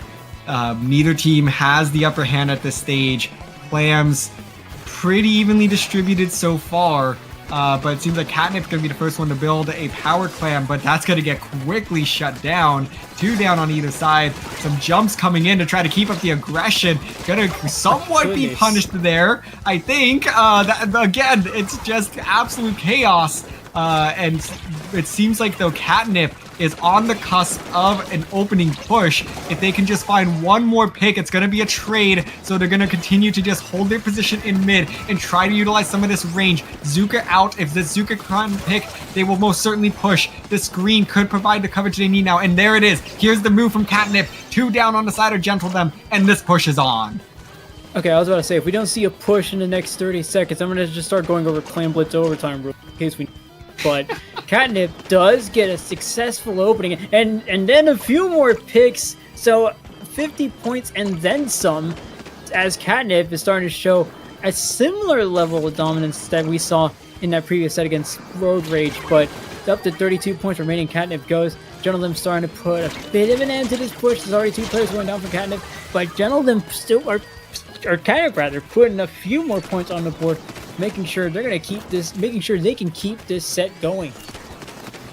Yeah, good play there to get that spare change into the basket, giving them an extra 9-point advantage as we approach the halfway mark in this game. Gentlethem having an absolute mountain to climb at this stage. CATNIP just has been so effective, what we've seen from them today in Clan Blitz games, at making their pushes count and getting value out of, that what could be their only opportunity at the basket. At this stage, they could just hang back and focus on the defensive efforts here, and they do get the wipe, so that's going to be some defense converted straight into offense now, and they're going to look to try to knock down this penalty and see if they can maybe even get some more points on the board. They've already, wow, okay, that basket opened about 5 seconds ago, and they're already done with the penalty. They've actually gone up a few more. Gentlethem starting to lose a few more players here in the fight as well. But Ichigo wins one fight, keeps themselves going for just a little bit longer. They've got a few more clams. They need one more just to KO this set, but nobody's home. It's going to be Gentlethem that seals that push for now. But CATNIP, so close. They're actually flirting with victory here, as they only have 29 penalty points to clear. So that's going to be a power clam and then some for CATNIP, as Gentlethem needs to find something to get themselves on the board. They haven't gotten to that basket, and this is certainly going to be the play where they can do just that. 3 players down on the side of CATNIP. Gentlethem currently going for points, and even some more as they get up to 50 remaining. A few more points on the board gets them to 47, and they've already got things going. They've already gotten past that, over halfway past 100 in that small push there. Yeah, it seemed like that they were frantically trying to find some more clams, but just kind of got an unlucky bounce there. Just the clams were not spawning in their favor. And from there, it just seemed like Ichigo got stranded on an island, and that push just was not able to sustain itself. But scoring 53 points is a pretty solid push. The unfortunate thing for Gentlethem, though, is that they still got another 50-something to go here with this penalty. So it's gonna be another big push that's needed out of them. That here it goes. They have one power clam. They have a second that's just underneath the basket, barely missing out. They're gonna force the jump plus the power clam. This power clam will bring them within 11. They're gonna get it, but they don't have anything else to work with. It's gonna be ordinary trying to make a move, and no, they put everything into that basket. Oh no, for Gentlethem, that's going to be the end of this one. But hey, CATNIP is on the board. You thought you were going to see a reverse sweep? Well, you're wrong. CATNIP comes into game 3, and I say it's turning of the tables a lot, but CATNIP all of a sudden wakes up and gets themselves up to 2 remaining. That was very nearly a KO. I want to bring that up. That was very nearly a KO we saw from CATNIP. So good for Gentlethem for keeping it going into, I believe, actually keeping it going well into that 5-minute mark. So, but CATNIP ultimately scrapes together a win as we head towards Splat Zones on Mako Mart in what has been, I want to say a crazy set, but ultimately this has always been close to begin with, no matter what the score says. Oh yeah, absolutely. It's been a lot of really good games in this set so far. It's just that so far we've seen Gentlethem have the slight edge and really play to their win condition. But with CATNIP in this last one, possibly turning the tide here. They've been, really making use of those opportunities that they get in Clam Blitz. They know how to keep that basket open for prolonged periods of time to be able to get their maximum value that they possibly can out of every single barrier break. So it's one of those things that's like, as I look at this, CATNIP on Clam Blitz, that's just, I would never want to play them on that mode. But now they got to get the job done on Splat Zones. Mako Mart, which is the next game on deck here. So let's go ahead and dive on in, see what these comps bring us, and see if CATNIP can keep this train going. Well, if you like neutral battles, and there's some good news, because with Splat Zones, there's gonna be a lot of fighting, especially near the zone, and I already expect this game to go well past the zone and more into the zone or the area around it, just because of how pick heavy these matches have been. As we start to see CATNIP get first dibs on the checkpoint, but Gentlethem quickly reverses that. Gentlethem moving just a little, closer here, but maybe a little bit too much for their own good, as I actually see a few more players go down. Ordinary goes down as well before they're able to jump out. CATNIP gets themselves back in control and actually gets themselves the lead, going past that 90 remaining mark. So CATNIP's going to start to get some points on the board, and then Ichigo is going to start to get this Kraken on the map to see if they can get some opportunities going, but nobody's home. Yeah, I feel like it's going to be a little bit more of a struggle for Ichigo to get value out of that Kraken, but their Gal still works just as well here, and they're able to get that pick. It will be Gentlethem that should be able to secure the lead here, so it's going to be a back and forth showdown early on between these two teams, as Swish is going to be able to start moving up with that 10th there, but it's going to ultimately get shut down, and this will be CATNIP with the staggered 3 down, and that's going to allow them to get control of this zone and start moving on up. Now the question is, how long can they hold the zone for? Because it seems like both of these teams are really only holding on to it for about 20 seconds at a time, as we once again see Gentlethem neutralizing the zone, not able to get the flip, and they're trying to force it. They do get it finally, but they're going to pay 3 people for that zone flip, and that's not really going to stagger CATNIP a whole lot. CATNIP, so far so good. No need for staggering. Got a comp that can go fast and land like Gentlethem was doing earlier. At one point, I am trying to keep up with the action here. By the way, that's CATNIP getting the lead there. But it almost seems like Gentlethem, almost what they had earlier, and that's confidence that they were playing with, it almost seems like whenever I see Ichigo playing with this Kraken, it almost seems like they're doing it and hoping that something's there, but ultimately nobody's home there. And now we start to see a little bit more confidence coming out from them. Well, they see 2 players going down, 3 players going down. Could it be a 4th? Lemon 27 makes it very close, but that's going to be CATNIP taking an impressive KO win to bring us all to a Game 5, tying the set at 2-2. Oh, this got really interesting really quick, as we are going to be advancing to a game number 5. Wow, that was quite impressive. An amazing bounce back victory, a couple of victories, honestly, for CATNIP. So it's, I honestly don't really have words for that one. That was just, they executed, they got into the right spots and really initiated the lockout. Never really gave Gentlethem the opportunity after we saw a couple of zone flips there, they really just dug their heels in and said, hey, we're not budging. So they're going to secure this one and take us within one game of a reverse sweep. Gentlethem hoping to prevent that. Well, I mean, I was looking at game 3 and thinking this could be a close one, but ultimately Gentlethem might come away with this one. But now we're looking at game 5 and thinking we got to a game 5. I mean, this, and now, again, I know I mentioned this a few games, or maybe one game ago, but I know I mentioned this a few games ago, that Gentlethem and CATNIP have been so close so far, despite it being 2-0 before we got to game 3. The truth is, it's always been close. So maybe game 5 wasn't a surprise, but with how CATNIP is starting to change, or with how CATNIP's starting to play throughout these last few games, it's almost like it wasn't close. CATNIP is doing very well so far, not only in point scoring, but in how well they've been able to move with every advantage. It almost seems like Gentlethem is starting to run out of steam here, but if anything, this tower control on Inkbot, maybe it's, knowing it's game 5, maybe this is something that picks them right back up. Well, it seems like it is all going to come down to this, Nito. Let's load on into game number 5 and see how this set finishes out. It's tied 2-2.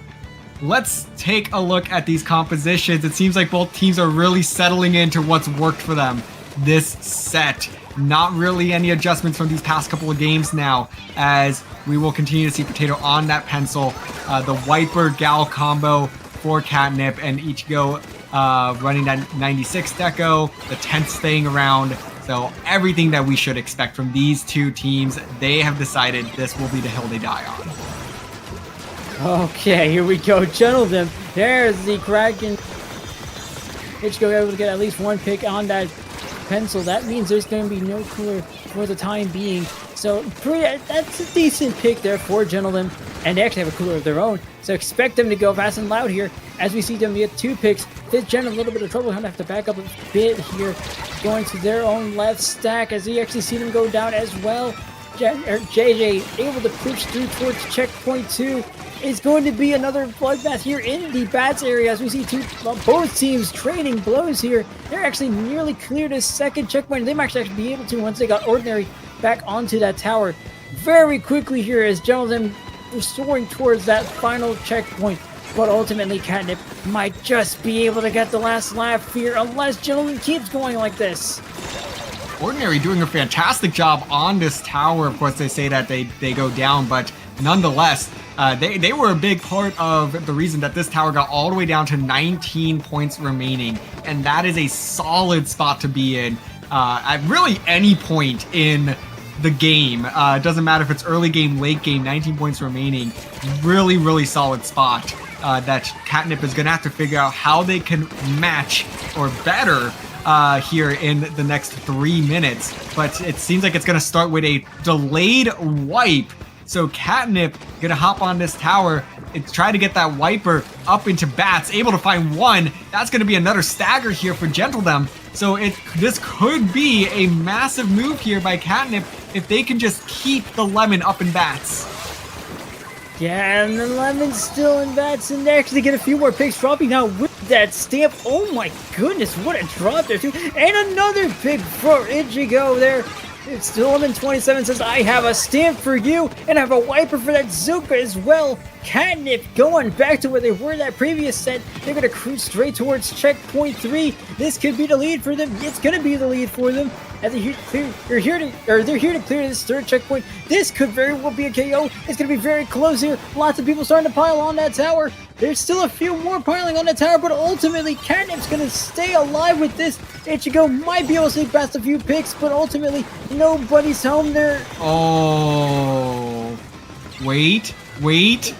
They pushed the tower just a little bit more, but able to get back on it. It's Gentlethem that's somehow keep this game alive.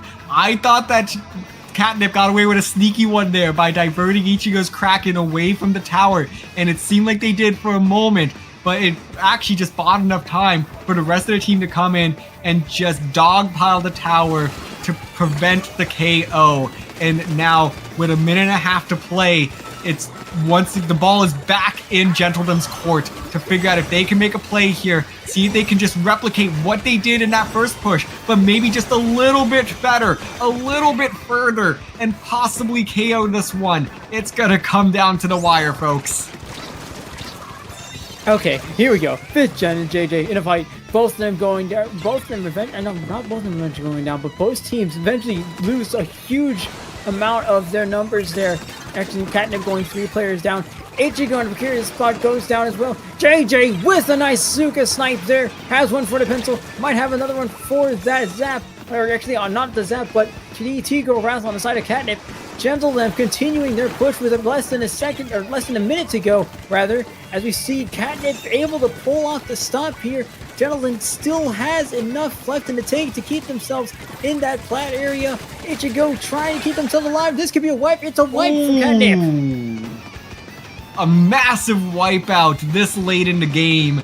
That's going to make this really difficult for Gentlethem to come back and try to take control of this tower, but they do get a couple of picks. It seems like CATNIP might have just overextended themselves there, trying to see if they could lock out the team when they didn't necessarily need to in that position. So Gentlethem will get one more go at the tower, but they need to preserve their life here as the Wiper makes a bit of a flank on the tower and runs away with it in the opposite direction. The Zuka gets the pick, but it doesn't matter as nobody else is there. And CATNIP completes the reverse sweep to secure their spot in Grand Finals. CATNIP certainly has the dog in him, and I know chat's going to be very mad that I just said that, but my goodness, the reverse sweep by CATNIP. We were looking at a match point at Gentlethem at game 3, and then all of a sudden the turnaround from CATNIP, and not only in the score but in terms of gameplay too. This is a totally different CATNIP team we saw from games 3 to 5, and as much as Gentlethem was able to provide the battle, especially in game 5, coming back with that huge push at the beginning, that is going to ultimately be CATNIP taking the win there. I mean, there's a lot to unpack here.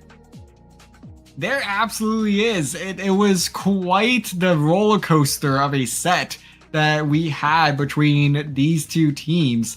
It really just seemed like Gentlethem had kind of figured out their win condition, but CATNIP said, screw the win condition. We're just going to floor it. We're going to just go as fast as possible and really just try to get into those key positions. They've kind of settled back in to, what made them so successful early on, and managed to flip this one around. So very, very impressive finish between these two teams. And I honestly would love to see them play one more time in Grand Finals, but that remains to be seen as Gentlethem needs to get out of Losers Finals first, where they await the winner between, I believe it's Lyme Disease Awareness Month and Crossfire.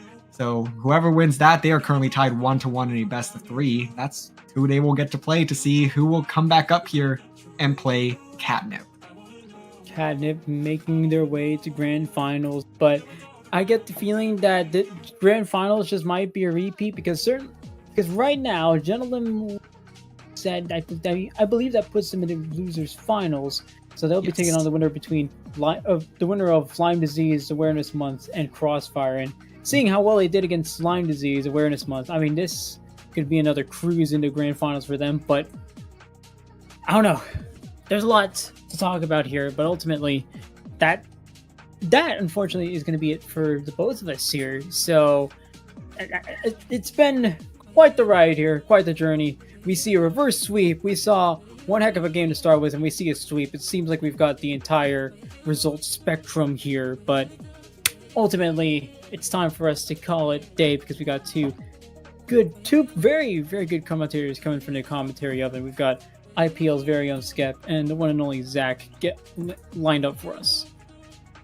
That should be fun. So I'm excited to see how this one shakes out. But Nito, let's go ahead and take our bows here. Go ahead, plug yourself real quick. Where can the people over chat find you? If you see that little at handle at the bottom of your screen. That's gonna be me on Twitter, me on Blue Sky with that same handle, and me on Twitch in the rare occasion I do stream. If you want to find me, I'm still looking for the meaning behind DRF's name. So if anyone has anyone knows what this acronym stands for, please tell me if it's Donaldin, Ronaldin, Fondaldin. It's simply just DERF. DERF. It's just one word. Gotcha, DERF. So as for myself, though, you can go ahead and find me on Twitter at DRF_Splatoon and on Twitch at TritonDRF. But per usual, you can find me over at the CCA covering all things collegiate Splatoon. Thank you all so much for sticking with us. You've got Skep and Zach bringing you home through the rest of this tournament, so stay tuned. It will be a fun finish.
Welcome back, everybody, to Neon Wail by SAC, number 10 into the double digits here, and we are coming off of an absolutely thrilling set in the upper bracket here to lead us into our next set. My name is Shiny Hunter Zach, and joining me on commentary for this one is going to be the thought mastermind behind this one, the absolute thinker behind this tournament itself. It's going to be Skep. And Skep, are you so excited for what we're about to see today?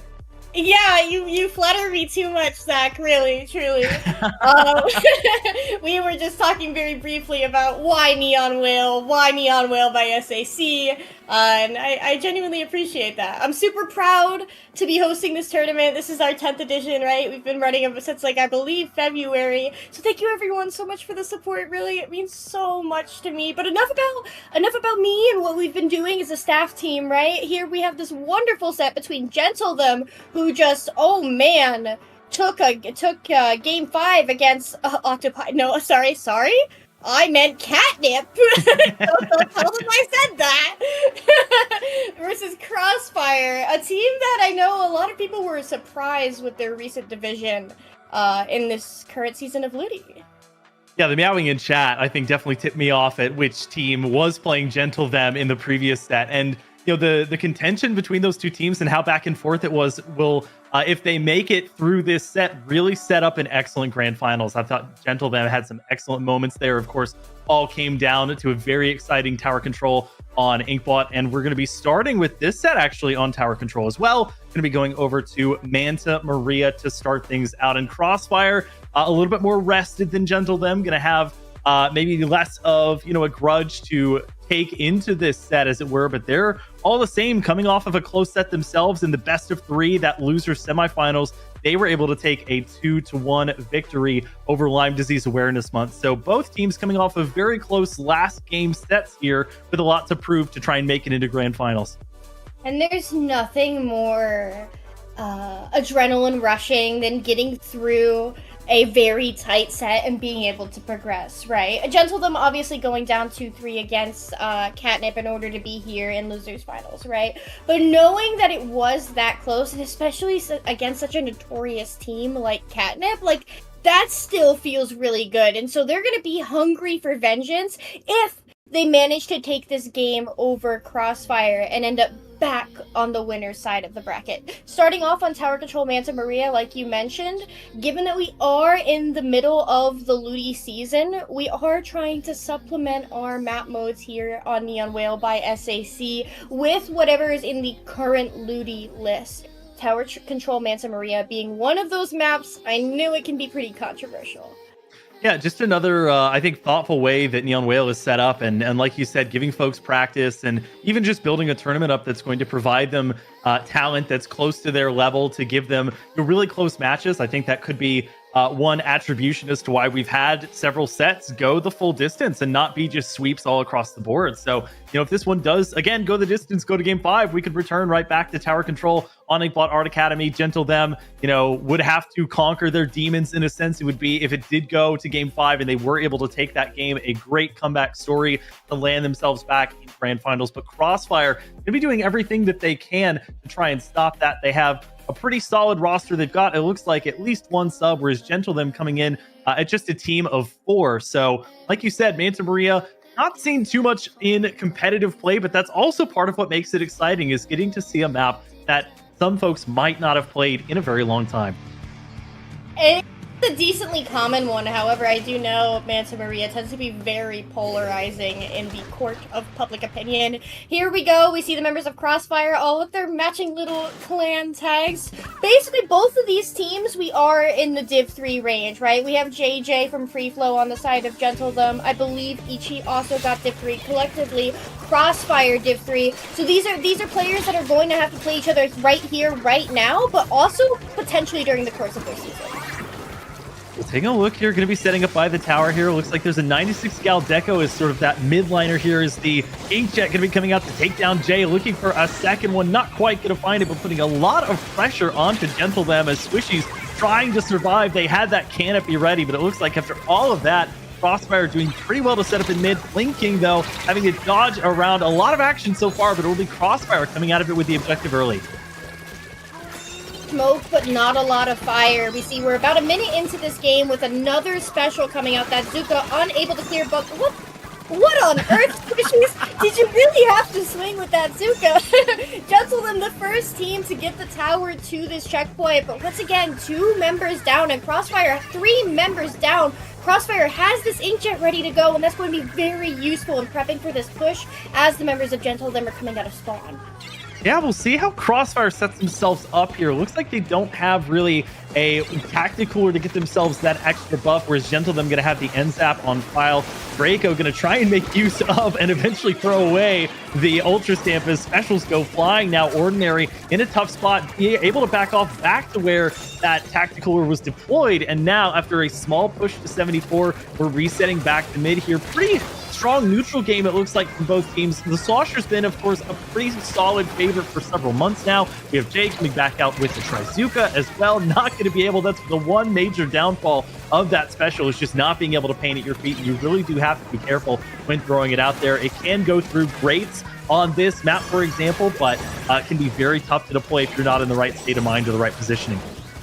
See JJ dropping in with that Brella, a very infamous Brella player up on that plat in order to be able to try and regain some footing here in mid.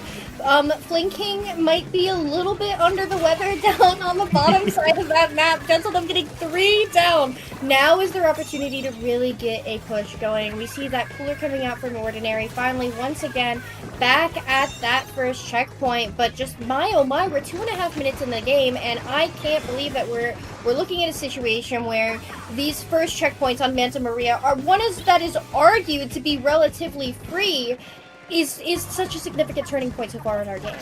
Yeah, and speaking of significant turning points, we're about to go to a 90-degree turning point here for the actual objective, as the hallways are only going to get tighter from here, and things like different bombs that are thrown around are going to get that much more deadly and destructive. It's going to be Echo clambering back atop the tower to try and move it back. However, some resistance being felt in mid. Again, seems like these one-on-ones are sort of breaking out in mid randomly as teams are coming back from spawn or not opting to jump.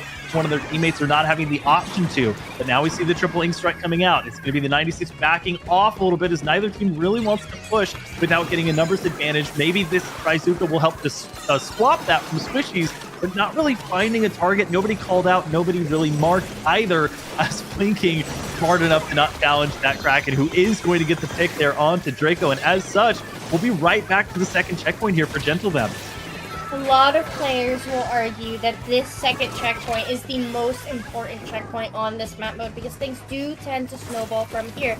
The way line of sight is broken up for that second checkpoint and in street here makes it really difficult for the defending team to re-engage. We see 2 members going down on Crossfire, just Graz on that tower, but look at how pins they are between the members of Gentlethem, right? JJ on this tower, but whatever points that they get here are theirs to keep. So the longer that this tower is in mid, the less time that Crossfire has to be able to look at what is ahead of them, as they will need to be preparing for their push. Yeah, exactly to your point. Time not currently the friend of Crossfire, who's waiting to set up. They're just immediately going to pull again that Trizuka out. The tent umbrella will fall. Draco looks like taking heavy fire, but they will survive after the NZAP is going to go down right next to the tower. So it seems like after an additional point gained, Gentlethem may still not even be done yet, as they have Ichi here on the Kraken Royale. Going to be looking, but not ultimately decide to go for that last pick with 25 seconds remaining. The Ultra Stamp going to run out for Draco, who's not able to find the flick there onto the NZAP once again. And Crossfire opting for now at least to take high ground, as they'll have to sometime in the next 15 seconds jump on top of this tower. But it's already a great start for them here in the end. That's a 3-down situation forced against Gentlethem, and an almost assured overtime unless Ichi here has something to say about it. Check out this trigger restraint coming out from Ichi, waiting for that overtime buzzer to begin and waiting for their teammates to be in position to potentially push off this flank. 2 members of Crossfire turning around to deal with Ichi before opting to ignore it, but that distraction is just long enough for JJ to come in and tap that tower. Game 1 going to Gentlethem. You don't see things like trigger restraint often in a fast-paced game like Splatoon. You might see it in your line of sight shooters like Valorant, or mainly Valorant is the first one to come to mind. But seeing trigger restraint from Ichi there in a good old-fashioned game of Splatoon, that was genuinely really impressive to me.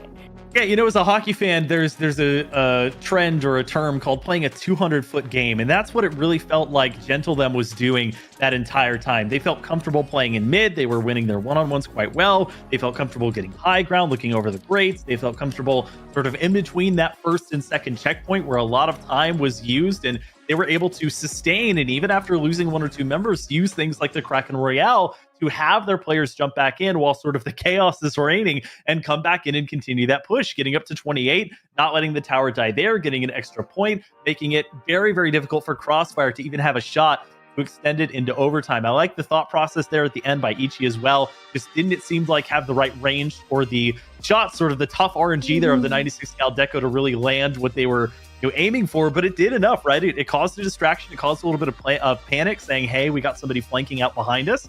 And that chaos, sort of led to somebody from Gentlethem being able to clamber atop that tower and stop the overtime push in its tracks. So after, again, a very strong back and forth in that winners final set, Gentlethem taking game one and showing that they want to make it back to Grands.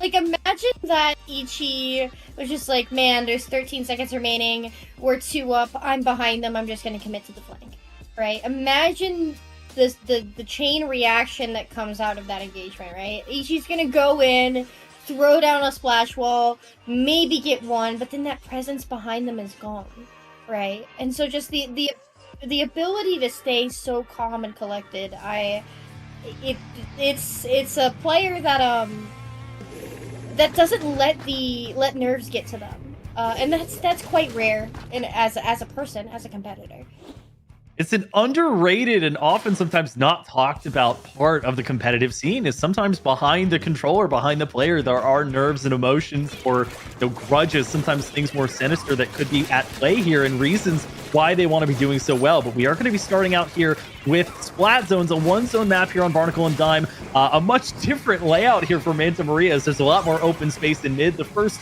Flit temporarily going to go over to Crossfire, so they're going to be deploying that splatter color screen. Draco not quite built up to that hammer. Is Ichi going to be tracking a couple members away from the side of Crossfire? They get the pick onto Echo as those two split.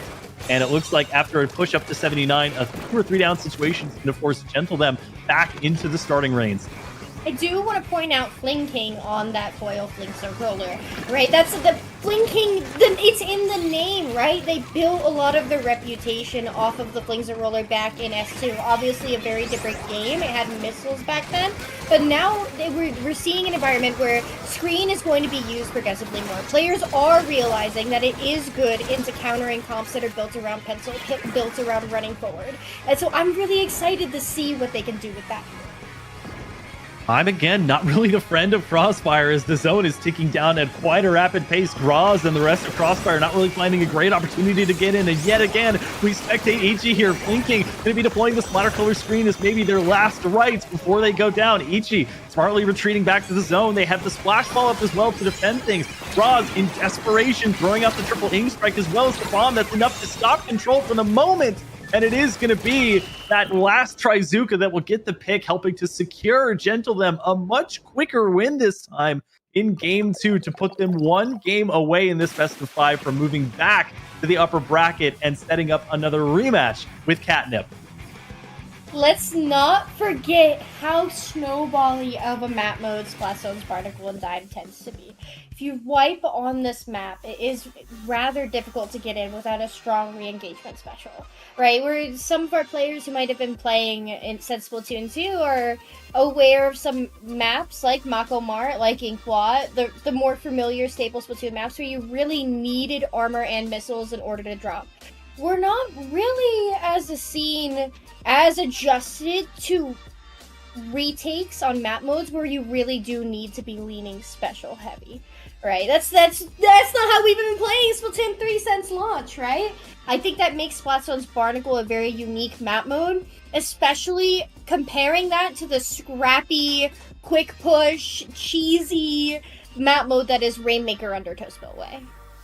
And Skep, I'm curious. I love polling folks as somebody who's never played competitively myself. I always love polling folks who have that experience. What do you think after seeing the first two maps and modes it's going to take for going to Rainmaker, Undertow, Spillway, a change to happen from Crossfire? Because it's different for every team and scenario, right? Sometimes it's a compositional thing. Sometimes they may have weapons in their back pocket, or like you were mentioning, maybe a special differential here, or maybe it's just the way that teams are allocating their players. Maybe it's the engagements that they're taking. Do you think there's any trends or patterns that we've seen that Crossfire could pick up on here for this third game? So when I tower control Manta Maria, I think of a stally map into Snowball, right? It tends to stall around that second checkpoint, like we mentioned earlier in the set. But then once that second checkpoint does break, the dominoes tend to fall pretty quickly.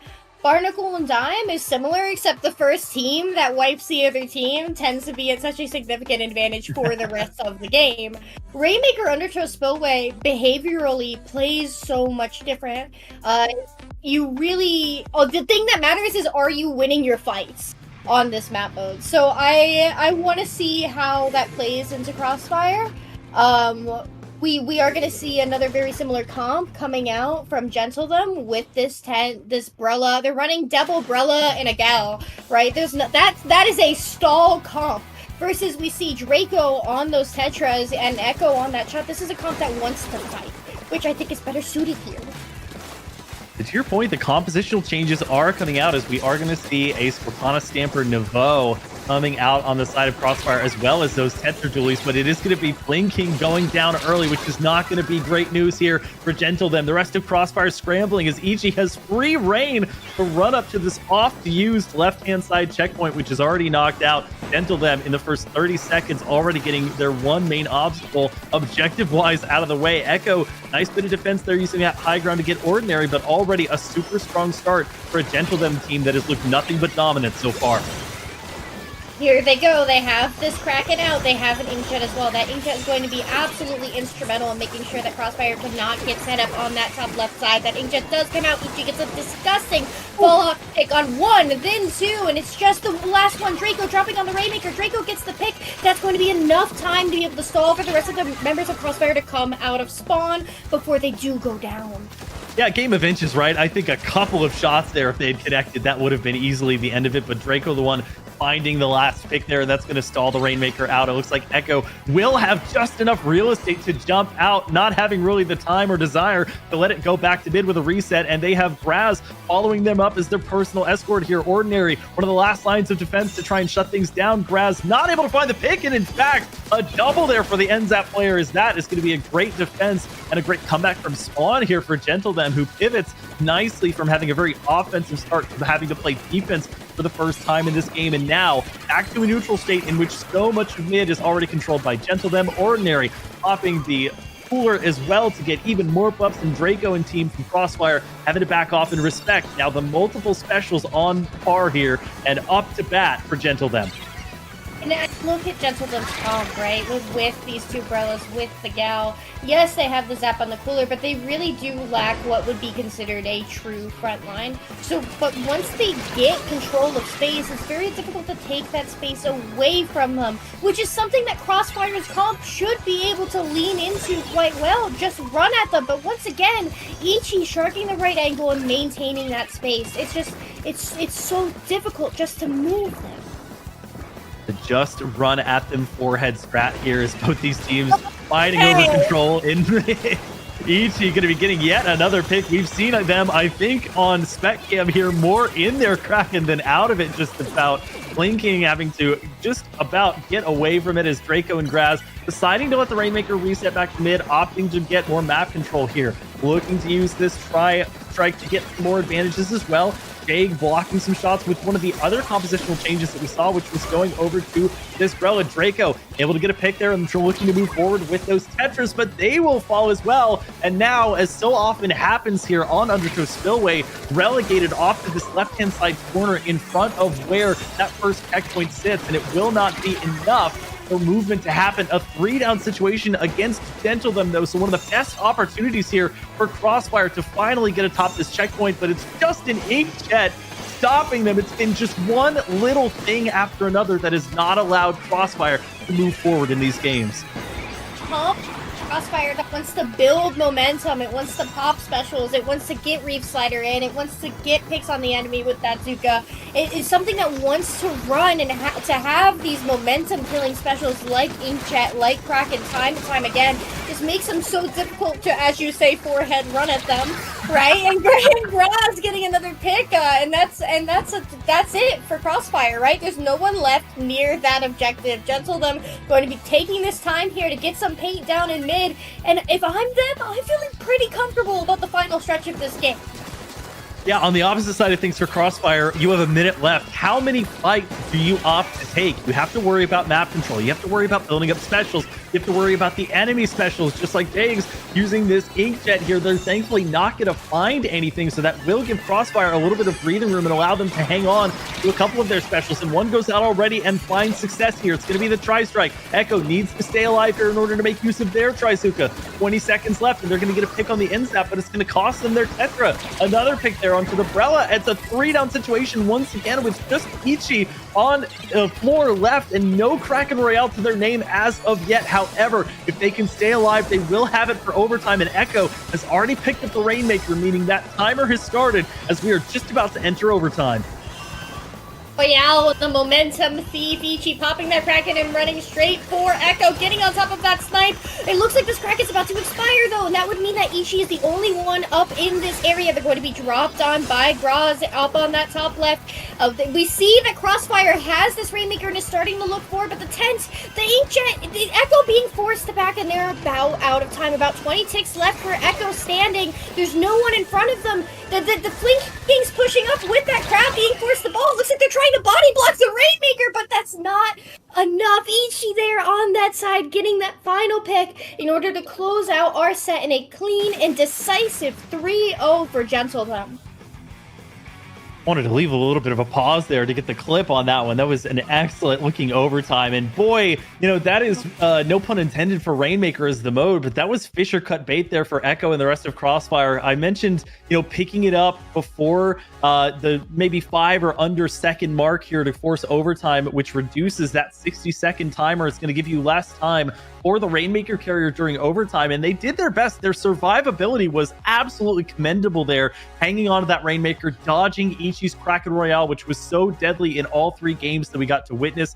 Able to move forward here. They had a couple of team members skirmishing with the members of Gentlethem, but it was just not enough. There were splash walls to contend with. There was lots of fire from above, and they were literally, quite literally, backed into that left-hand side corner here on Undertow Spillway, and even with just seconds remaining, got close enough to be at the foot of that pedestal, but just not enough ink under their feet, not enough time, not enough momentum, and plenty of shots raining down upon them from a Gentlethem team that was desperate and hungry to get back to the upper bracket and have that rematch, which they are now granted against CATNIP. So a 3-0 sweep for Gentlethem against Crossfire will cement Crossfire as our 3rd place finisher, but sets up an absolute banger of a rematch here in our grand finals. I am so excited. You gotta remember, Gentlethem took the first 2 games in winners finals up against CATNIP before CATNIP locked in and got the reverse sweep, making the set 3-2. If you're a team as seasoned, established, confident, storied as CATNIP, you walk into each set, you know, with a little bit of an ego, right? That's natural when you're that talented. I wonder if CATNIP, perhaps, I'm not judging, might have gone into their set against Gentlethem being like we can mess around, let's get silly, they're a very, very silly group, and then we're like, wait, hold up, we actually gotta lock in, chat. And then came in for that reverse sweep. You gotta remember, even though they did reverse sweep, it was still contentious. So going to have to be taking this next set with a little bit more diligence. Yeah, and if Gentlethem did not earn the respect of CATNIP in those first 2 games of winners finals, maybe they've earned it here after seeing how hard they fought against Crossfire to dominate these 3 games and get a 3-0 sweep to come right back. So not much rest time for CATNIP either, is, again, love to talk about the pendulum effect that can sometimes happen. So as you mentioned, Gentlethem taking the first 2 games, then it swings back and the momentum goes in CATNIP's favor. I'm not sure it's going to go the same way if they let those first 2 games go in Gentlethem's favor again. I'm not sure that the reverse sweep could be possible 2 times in a row. It would take a lot of mental fortitude, and as you mentioned, a lot of locking in order to make it happen. So very exciting to see what will happen here between these 2 teams. There's already quite a good story paired between them, and it looks like, at least based off of what I'm seeing in Sinnoh.Inc., we're going to be starting with the same mode, and potentially, if it goes to a game 5, ending with the same mode, which would be super exciting to watch these 2 teams duke it out on another game 5 tower control match. You brought up mental fortitude, right? The higher you get into a competitive environment, the more your psychology as a person is going to play into your performance, right? CATNIP's been sitting on their hands, probably playing some open, having a giggle here and there. Like I said, they're a very silly group, getting a little kooky, a little crazy, maybe a little stupid. So versus Gentlethem, that's been locked in their previous set, right? I wonder, I'm always curious how much of a role the gaffes in between sets has an impact on performance. Yeah, and just taking a look at the journey that these teams have been on too, this is not the first set that Gentlethem had to be pushed to the brink in. That winners round 2 set against the 6 seed Nanotrosin going to game 5 as well, and being another tough test for them. So being tested early, and at this point being used to sort of the adversity of, okay, we're not going to sweep every set. It's not going to be, again, and that's part of what this tournament is about, is there is not as much of a skill level disparity as either a tournament with broader rules for what skill teams can enter, or teams that just have a lot of, or tournaments rather, that have a lot of teams entering them, thereby creating a disparity in the earlier matches in terms of the skill of the 2 teams. So you're getting tougher matches earlier on. So it's great in that regard. It really is trial by fire. And I'm sure for the VOD reviewing folks, which include most of the players on these teams, will be great to look back on and to say, why did we lose this game? Was it just a game of inches, or did we really royally mess up here, and do we have to rethink our strategy? And so with, as you see on stream here, our maps and modes listed out, this time going to be starting on Tower Control Mako Mart, which the first 2 maps, I would argue, both Mako Mart and Hagglefish, kind of great neutral ground states, and should be very telling of which team may have the upper hand in this one. Now, this is Neon Wail 10. So I think I can spill a little bit of lore here. CKK, can you hit me with those rosters one more time? When coming up for Neon Wail, as you mentioned, tougher sets from the get-go, right? You're getting into, you're fighting only mid-level. It's not like a typical double elimination bracket. If it's open, where top seed faces bottom seed round 1. Just for y'all at home, that is typically how things go, right? The fact that they are starting with those sweatier sets right off the get-go was a design for Neon Wail, and the members of CATNIP were my case study for Neon Wail and coming up with it. Back when they were on Octopi, I was like, why are the members of CATNIP playing on 3 different pickups, all with dumb names, in one night? Like, what on earth is going on here? And so I asked them about it. They said, we just can't take it seriously because we don't feel like we get quality practice. And so making sure that these players were able to get these tight sets from round 1 was something that was so important to me and Tama when creating this tournament. So with the stakes of Neon Wail 10 at the advantage of both these teams here, grand finals commences with tower control here on Mako Mart, and it is going to this time be a battle of cooler versus cooler, as we are going to see the return of the pencil from Potato, and on the opposite side of things, yet again, bringing that end zap as well. Swishy's going to be on the Brella again, that 10th umbrella. They'll move back a little bit as they have a couple of their team members falling to the advance here, but it is going to be a very interesting set to see much more of an even, I think, playing field in terms of just the weapons and specials that they're bringing. Nice little shot through the splatter color screen there is going to set up essentially a delayed wipe by Gentlethem against CATNIP, and just like in the winners finals, a great starting point here. Actually, I do want to point out that it's CATNIP on the yellow side, so CATNIP here taking the first checkpoint and we see Potato on that pencil, right? Potato, a very, very infamous Charger player. Not a pencil that's just going to sit and paint the map and look pretty in the corner, right? Potato is a pencil that is going to hit their shots. And on a map mode where you really want to be playing as quickly as possible and taking stack to stack here, like on Mako Mart, that pencil being able to get that burst paint out and get their fast-paced teammates in is just going to be so valuable here. And this was something that was tough for the last team to deal with here. It's going to be Ichi's Kraken that does not really find any targets, but just takes away a few of the members there of CATNIP as we do see Squishies get picked. That's going to be another one there on the Ordinary. Potentially a third as Jay tries to fight back.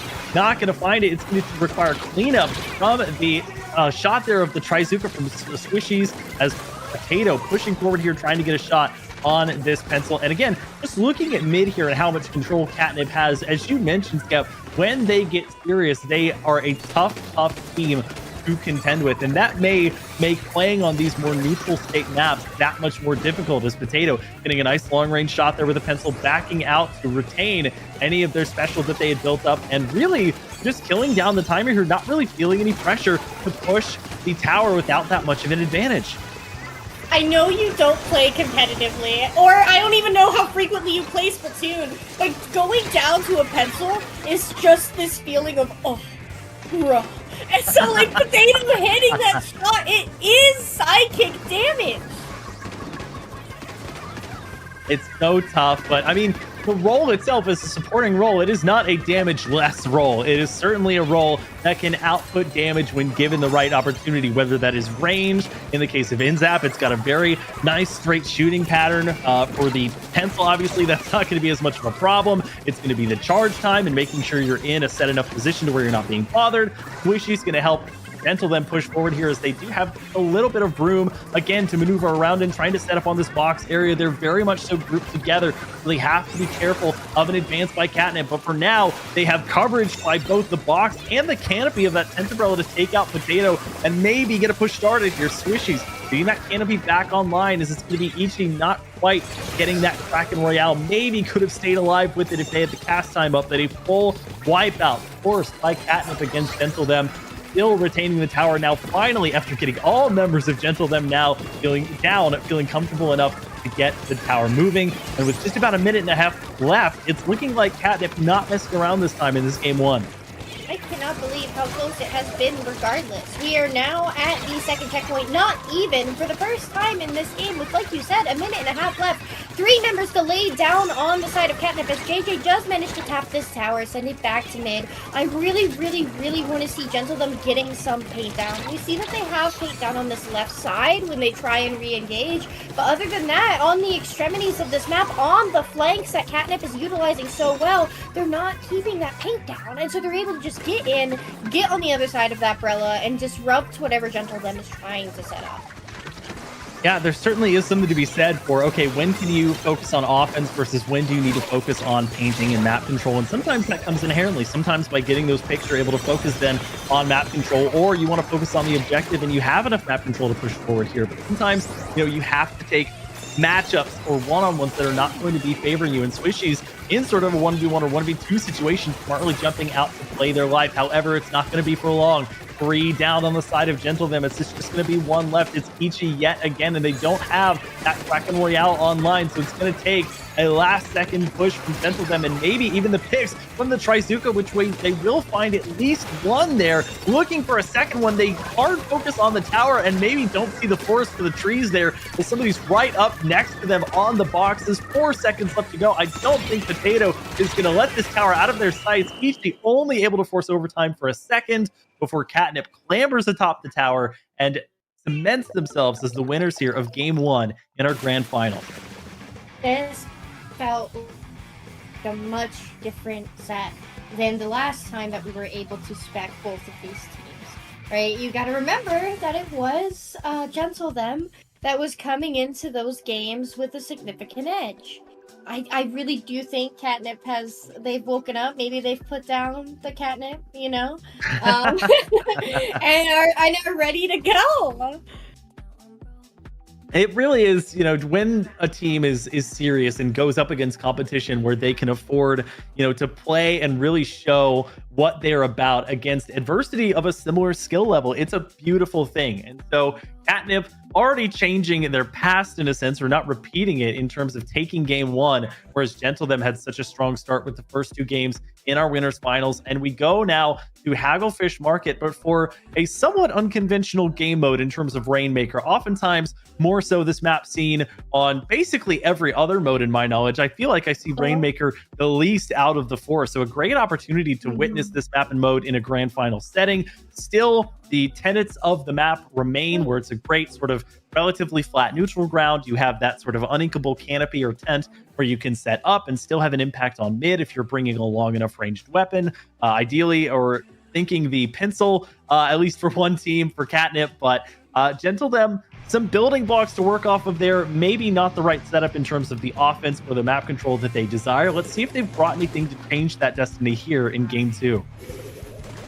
And I do want to point out, we do see a lot of tower control Hagglefish. We see a lot of zones Hagglefish. The start of the game, this was one of the more frequently played Rainmaker maps because we didn't have a lot of decent ones. So I know people saw this map mode in the Looty list and were like, oh my gosh, I can't believe they're making me play this. Guys, it's not that bad. We've had worse. And again, this tournament meant to be great practice for the longer sort of slog or the seasonal mode that is Looty, in terms of having a map mode list that you can play off of here. As Potato getting set up on top of this aforementioned uninkable canopy, getting the last shots there onto not one, but two members, as Jag and Ichi going down. And of course, the anchor player going to be picking up that objective. They have plenty of room to maneuver around it, but playing carefully. There's multiple specials now bothering them. They have the Kraken Royale, which will secure the final blow, but also the Trizuka aiming to take their head, as now Ichi having that sort of lag of coming out of the animation of that Kraken Royale. It's going to set up a couple of members, or at least one of CATNIP, to jump back into mid, but not really the progress they were hoping for objective-wise. For now, decent defense here from Gentlethem. Yeah, not denying CATNIP that first checkpoint early in the game is huge, because we do know that once teams break that first checkpoint, they tend to just hop across cut, and then it's just swim, swim, swim, right? So the fact that they were able to do that, and if Swishies gets this pick on 5th gem, does not in getting the pick. Swishies getting the pick on Lemon, just trade for trade here in mid before Gentlethem is even able to get control of that Rainmaker. It does to me look like they're looking for some sort of sustainable opportunity before they grab it. Again, Ichi just coming through with not one but two important picks, maybe a third. We don't see them at least get picks with their main weapon that often, but they're going to have the follow-up and the help from Jag there to get another pick and to get the Rainmaker, even more importantly than that, on top of that first checkpoint. So again, not having to worry about it for future engagements. It's going to be the splatter color screen coming out here from 5th gen, looking to see if they can block any incoming shots, or at least dodge the Trizuka that's trying to fall and take down Ichi, who's already pretty close to another Kraken. You can see just how advantageous playing your life can be in some of these situations if you're using that time to your advantage. Your Lemon 27 backing off just in time, unlike their teammate who does go down, it looked like, to the Rainmaker shield. And now it's going to be two down aside, but an important pick there onto Jag is going to allow them to push forward. Swishies, however, just barely able to stay alive and get the pick a second too late. Now a pretty even playing field halfway through this match, as both teams just clearing through that first checkpoint. Yeah, but Ichi and Ordinary having decent control of their court. Ordinary does go down, so it's just Ichi left standing as 5th gen pop screen tries to insta Rainmaker forward onto that plat area, but does go down before that happens. We see CATNIP recooling that Rainmaker. They do manage to get control of it, but another Zuka coming out from top left, going to be able to shut that down. The members of Gentlethem are now all out of spawn, so this is the time to get planning, be rubbing your hands together, and figure out how you want to pull back from this very narrow lead that CATNIP has set for themselves. Yeah, it's a dangerous situation here. You've got Ichi with their Kraken ready. They're going to use it now. They're boosted by the Tactical as well. Even before that, the Lemon 27 going to fall. The Rainmaker shield going back to mid. So even if they don't opt for any chasing there, they are going to just barely survive and throw down the splash ball, which is going to take a little bit of fire, but it's just too much, but a lot of attention drawn, which can be equally important. However, I do see that 52 Gal Deco darking in the alleyway over on the left-hand side. 2 going down there for Gentlethem as Potato trying to find anyone that might be hiding behind that unequal canopy. And now with quite a bit of map control at their disposal and 3 down, CATNIP going to press forward here. The Lemon 27, the carrier this time. They're going to easily surpass their lead. They're going to get all the way to 12. And the last about third of that looks like they didn't have much real estate to work with. But I think 5th Gen helping to press forward again. Multiple members going down to the Rainmaker shield, but a super solid push now into the single digits, and this is going to be a super tall order for Gentlethem to come back from. This is where the points get dangerous, right? Gentlethem having been unable to get the Rainmaker past the point mark that is used for those checkpoints, right? We see Ichigo popping that Kraken. They are going to be able to get the pick on Lemon, pulling to that right side, not getting T-Girl, trading T-Girl, right? And one of their teammates cleaning up on Potato as well, so it's just Lemon coming out of spawn, but getting below 9 remaining is still quite a tall order. We see that Gentlethem does have control of CATNIP Stark. They get Lemon as they're trying to set up a defense there, and we have the Devil Zuka online. We really need to see the players down on the side of CATNIP in order for any sort of push to be successful. The Rainmaker goes down, so there's not going to be enough there's not going to be enough time for Ichi to not only live, but also get the pop. That's it. That's GG's from CATNIP, and I'm greatly surprised we didn't see them posing for a drip pick. Yeah, this is high risk, high reward play coming out from Gentlethem. And maybe in a best of 5 when you're down 1-0, that's where your mind automatically goes to, is saying, instead of waiting until closer to that OT time frame, we have control. We have some semblance of map control, even up and above, ahead of where that first checkpoint pedestal was. So trying to take advantage of that, you could even see the Rainmaker carrier clamber atop that former first checkpoint and think about jumping across, but not really having the real estate to work with. So having to back off and fire a shot. And that in turn allows Potato to find their mark, get those pot shots on, get the pick. And all of a sudden, the rest of your team is stuck. They think that you're going to be pushing the Rainmaker forward. They're already too deep in enemy territory, and they go down 1 by 1, resulting in the wipeout forced by CATNIP there onto Gentlethem. So great show by CATNIP to not only have a nice calm presence of mind for the first half of that, where it's very back and forth, teams just kind of trading map control and each team getting that first checkpoint, but then really ramping it up and having somebody just essentially ferry them through all the way from 63, sneaking around that wall past the ramp to get up to 12 and then to 9, and making it a nearly impossible task for Gentlethem to come back from. They did endeavor and did a pretty good job of setting up and taking that map control back after that super solid push from CATNIP, but now Gentlethem going to have only a little bit of time to rethink their strategy, as they will need a reverse sweep in order to take down CATNIP, who did the same to them in winners finals. It's not just about the reverse sweep. SHZ, by their initials, they have to get the reverse sweep, and then they have the bracket reset ahead of them, right? So even if they get this reverse sweep here, it's not over. And that's such a tall order. We will be moving forward to Cramblitz Scary.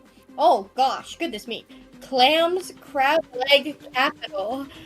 Before anything else does happen, and this is it. This is where it starts to get a little bit sweaty, right? Your hands are cold and clammy. You've got vomit on your sweater already. Mom's spaghetti. The pressure is all on for Gentlethem. Although they may not be showing it in terms of feeling very confident with their loadout, not really taking much time to deliberate over what they want to bring. They're going to be mostly sticking with the same stuff here, what they know best, and allowing that canopy to push forward and absorb some of the shots of Potato. Maybe that's how you shut down their anchor or long-range player who's also supporting them in the backline. Potato, to their own credit, knowing to back off from that Trizuka and using this unequal area to play off, and also getting some support. That's part of why CATNIP looks so dangerous in these tournaments. Their callouts have to be on point here, as there was somebody immediately knowledgeable to the fact that Potato was getting flanked and rushed down. They go down, Potato not even having to get the pick, and they can focus on building up this tactical, or at least for now, running away from yet another Ichi Kraken Royale. I don't know if you've ever had the pleasure of listening to CATNIP comms, but I promise that they are not clear, concise, or diligent. They are quite minute. They are very, extremely chaotic, and there has been enough memes made out of that, but they're genuinely an experience. is regardless, back and forth here for this first minute of the game. Both teams getting some clams. CATNIP is the one that is holding a power. They're the team more prepared for the push. But if you look at this, CATNIP is actually backed up all the way onto their own plat. They are really playing this slow and languid and choosing to take their time with it. So now the splatter color screen coming out again. They are going to be, for Swishies at least, using that canopy, but all the meanwhile, CATNIP sneaking behind multiple members and jumping in not once, but twice to get that first and then second power claim. It doesn't matter that there is a wipeout as the barrier has quite literally been broken on this scoreboard. CATNIP opening things up in the first couple of minutes here. I'm not quite sure how Swishies and their teammate managed to completely miss CATNIP, who allowed multiple jump-ins to occur. Of course, a common strategy here in Clam Blitz, but such an effective one. And they had to have seen the multiple power clams at least getting built up or close to being built up. But an effective start here for CATNIP, who, as we approach the halfway point, now either can defend or press the advantage even further. Yeah, surprised to see such a fast-paced team like CATNIP play so slow, play so defensively. There is no doubt in my mind that push was planned for at least a couple of seconds, right?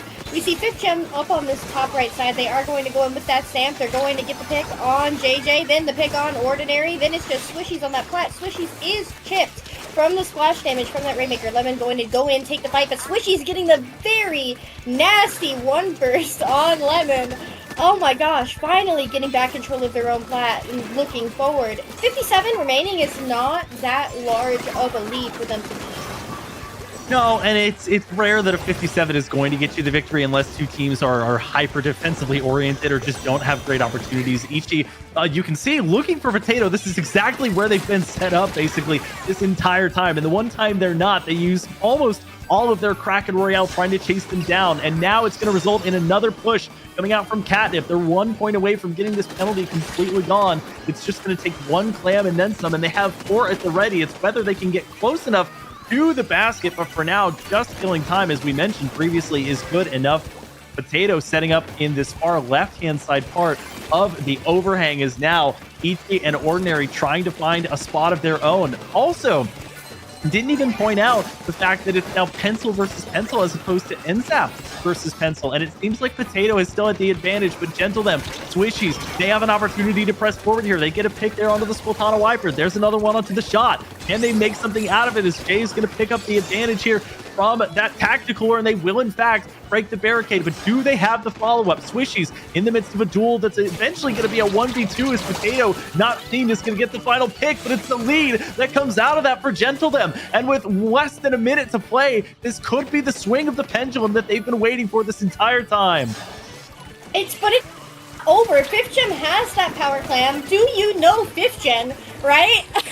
Popping that curling, not going to be able to push in with it, opting to fall back a little bit more. As you mentioned, the Pencil versus Pencil here, that's just going to enable both teams to really take advantage of the fact that the map is so flat and get that paint down, right? CATNIP now on the back foot, right? But if they score this one power clam, that's all they need to pull their own lead back. JJ getting the pick on Potato and taking down that. Are you JJ? Are you is JJ, is that BM or is JJ about to DC? Oh, okay. Oh. We have that answered. Oh no, we're in a situation where CATNIP only needs to take a power and JJ has DC'd. The Kraken coming out for Ichi is huge, but there's about 20 seconds left in Clam Blitz overtime. We see 5th Gen does have that power clam. Gotta keep in mind 5th Gen does have that curling ball, but Ichi absolutely clutching up, going to get as much paint down here as possible to prevent the members of CATNIP from just swimming back in. Another pick from Ichi to try and close things out, and nearly on Lemon as well at the end of that set. Gosh. Oh my. Gentlethem refusing to go out in a 3-0 fashion. We are 2-1 in this set with a little glimmer of hope. What could have been the cruelest twist of fate for a team that was already down on their luck this set ends up being a beacon of hope, perhaps a catalyst to spark what we were talking about. And I won't mention the phrase itself as I was scolded previously, but the start of what could be a long journey that could culminate in success for a Gentlethem team that needed anything to get them going. And maybe the swaps were correct this time. Maybe the pencil change was what they needed in order to get things going. We could see just a great aiming display there by Ichi. Not easy to get a weapon with some RNG in it to really fire that accurately and to really make sure that you are getting those shots landed without a lot of practice. But with Splat Zone's Mahi Mahi on the horizon, when with hopefully the DC reason figured out for Gentlethem, they have now finally some momentum at their backs and potentially putting just a smidge of doubt in CATNIP's mind. But if Skep has described them anywhere accurately, it seems like they may not be deterred and could take this opportunity to go to what is often described as sort of the competence maker in terms of mode, with it being Splat Zones that we're going to next for our only appearance of Splat Zones for this entire set. I've had the pleasure of meeting a lot of these players on LAN. I will say JJ's team, JJ, the unfortunate player who did disconnect last game, and I thought was actually trolling for a moment after getting that pick on that power clam, right? One of the smartest players I've ever met. Genuinely, their whole team so delightful and crazy and just, oh gosh, what a group. But you mentally lapse against that team for half a second and it's over. You really have to be mentally on point when fighting these players. CATNIP, the high energy, they love to play neutral, right, around Potato, allowing Potato to really shine and bait opponents into your incredibly competent charger. So both of these teams, I don't mean to say like that Gentlethem is so much smarter than CATNIP. That's simply not true. They play very different games. Mental stamina here going to be very important for the rest of the set. Well, and the change I'm interested in here is going to be the Splattershot Junior being picked up, as they're going to have CATNIP with 2 down. Despite that, it was the big bubbler set up in the midst of the zone, so they're building it quickly, but can they make the best use out of it? It does break rather quickly if it gets focused down. So this first fight going to go over to Gentlethem, and this can be quite the chaotic map, let alone the mode. Here's Jay going to get the nice shot there onto the Lemon 27, looking for another one, but does not have the sight lines to make it happen. However, the onus is now on CATNIP to make it happen, and maybe a quick potential map mode like this one is just what the doctor ordered for Gentlethem. However, a quick flip of the coin and of the zone for CATNIP as they take it right back. Multiple specials coming out, including the hammer and the screen. And with Ichi, maybe one of the last bastions of hope here for Gentlethem to try and retain things. We're going to find a modicum of success so far. Yeah, this map mode is one that is very difficult to re-enter on. So having that invincibility special from Ichi in the form of that Kraken to force the members of CATNIP back, so that way the rest of the members of Gentlethem can figure out where they want to drop, I think is going to be absolutely insurmountable, right? But Potato here on this zone, we are going to see CATNIP pulling lead as that Zuka does come out, but able to take enough cover here. No! JJ! Don't go! Please don't go! JJ, no! Oh my gosh, I believe they oh gosh, your head TO is unsure. Yes, they do get the reset there because it wasn't below 2.5 minutes or 30 points remaining. JJ, please reset your router, dog. Hello? It's okay, take a minute. We're in grand finals. We're not gonna take games. Go reset your router.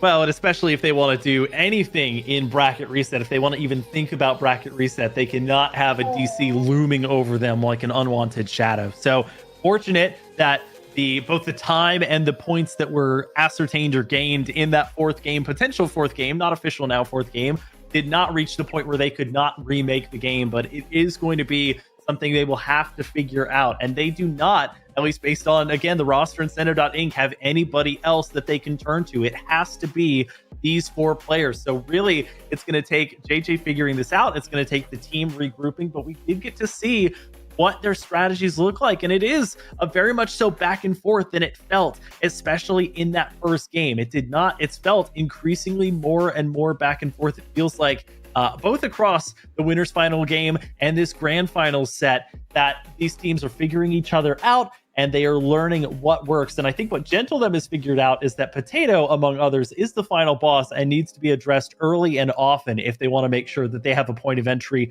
anywhere close to allowing them to take that objective over. These are players that have been playing each other for a long time, right? Everybody at this level knows each other. They've played together. They've scrimmed. They've faced each other in tournaments, gosh, dozens of times, right? Especially a team like CATNIP that has such a target painted on their back. People know and talk about how they play, right? And I do think Gentlethem being a quality pickup, but a pickup nonetheless, does have a little bit of the advantage of we know who you are. We know how you play, right? And like there are advantages to being a team, of course. The synergy, the coordination, the predictability, the ability to predict not just your opponents but your teammates, arguably more important. Absolute huge buff for CATNIP, but also you're a team that people study, right? They watch your VODs to figure out how you play. CATNIP, no stranger to stream sniping and to people reviewing their material, especially during Ludi, right?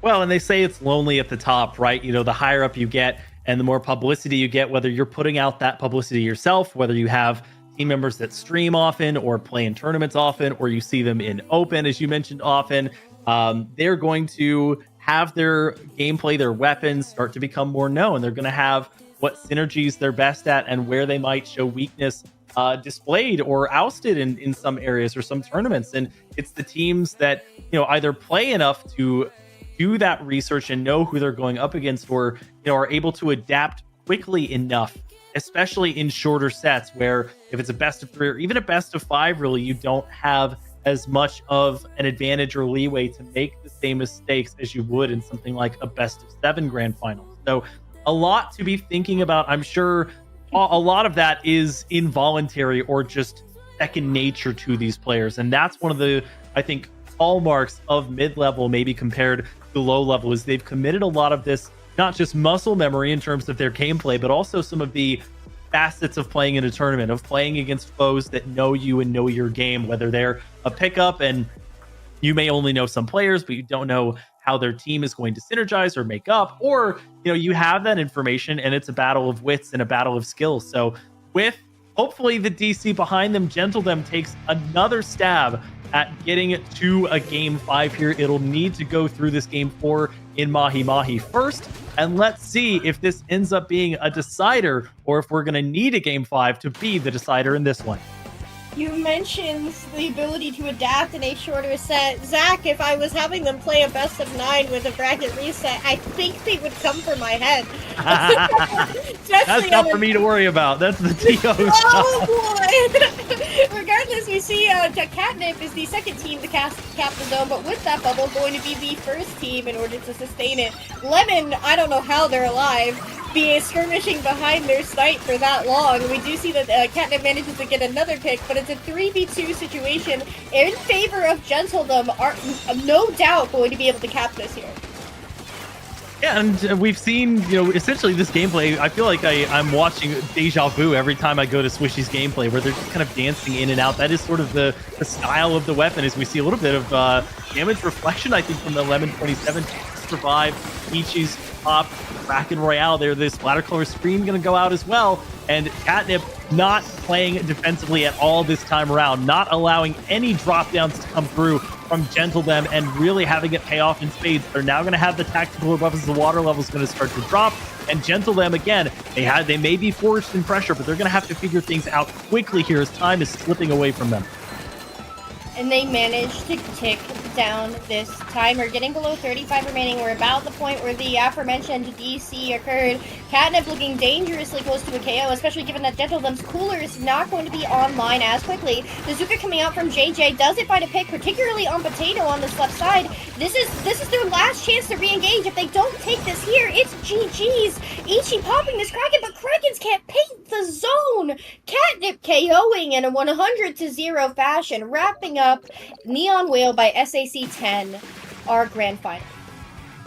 Yeah, congratulations to CATNIP. I mean, the writing was on the wall. I think Gentlethem doing as much as they could, but can only face so much in terms of 2 consecutive DCs. CATNIP just playing exceptionally as well. Such great synergy between the team. You could tell, they really protected their both anchor and support player very strongly. They were unabashed in moving forward, whether they had a tactical rebuff or not. They wanted to make sure that they did not allow any members of Gentlethem to come back from spawn if they could at all help it. Trades benefiting them in a situation where they have the lead, where they have time on their side, and they know how they want to set themselves up. So congratulations yet again. CATNIP is the champion ultimately of Neon Wail by SAC 10, and what a journey it's been. Yeah. Part of the inspiration behind this tournament to being the team to send us off into double digits. That makes me happy. I for a while I was wondering, like, guys, why aren't you playing Neon Wail? I did this for you, right?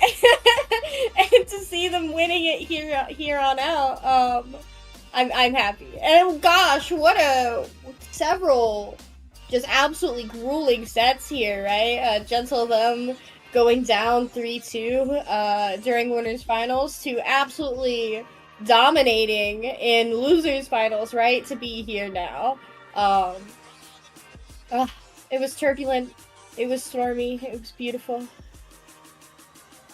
And I'm so honored and so happy that I got to cast a Neon Wail and to see the mid-level teams, which are the teams of tomorrow, and today might come, or that tomorrow may come and become today sooner rather than later. Teams that are attempting to propel themselves to the next level, and part of that is showing that you can take on teams at and around your level and surpass them, and having the results under your belt. And for teams that play together, or players that play together regularly on the same team, that's also part of building branding around yourselves and marketing. We talked a little bit about how teams are, when you get more publicity and you start to become more well known, your strats and your played weapons and everything can be, abused to the fact that you may, have teams counter you in some respect, but also with the ability to rise in the proverbial ranks, or sometimes the definitive ranks in terms of things like Ludi, you really do start to test your mettle. And for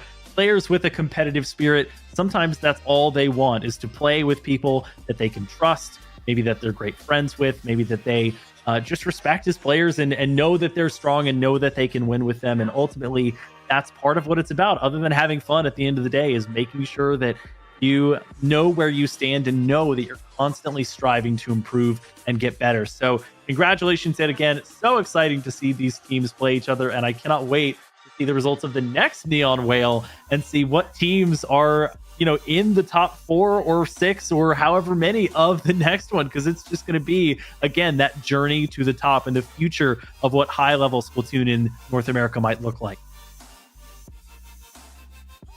Words out from someone as esteemed as yourself. I appreciate you lending us your time tonight. I also appreciate our lovely staff members, CKK, our streamer, and then my goats behind the staff desk tonight, being Tama, Joker, Strings, Time, Typhoon, Sorrow.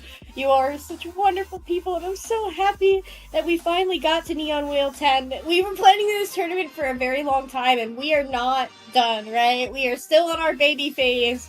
Wait until you see what we're cooking. I promise that there's something right across the horizon. But regardless, more than anyone, I want to thank our players. We wouldn't have a tournament without our competitors, right?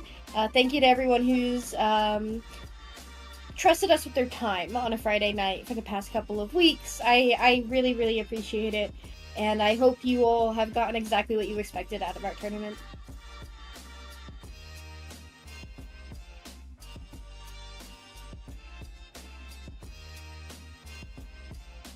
Hunter Zach, where can the good people find you? Well, I'm not often on Twitter much anymore. I don't use it that much. You can follow me on there at Shiny Hunter Zach. I just kind of bop around casting tournaments when I can. But yeah, definitely follow me at Shiny Hunter Zach if you want to check me out. I'll sometimes tweet when I'm going live on streams and everything. But yep, I feel like you have quite a bit of a claim and are much more well-rounded in terms of having a lot of different roles and hats that you wear or play. where can the folks find you to find out about these next big projects that you're teasing? Oh gosh, you can find me on Twitter predominantly, but also on Blue Sky if you're wanting a little bit more of a personal take. You can also find me on Twitch and TikTok at Skepdillions. You know where I'm at. But yeah, thank you so much again for being here, and I hope all of our lovely viewers and competitors have a great night.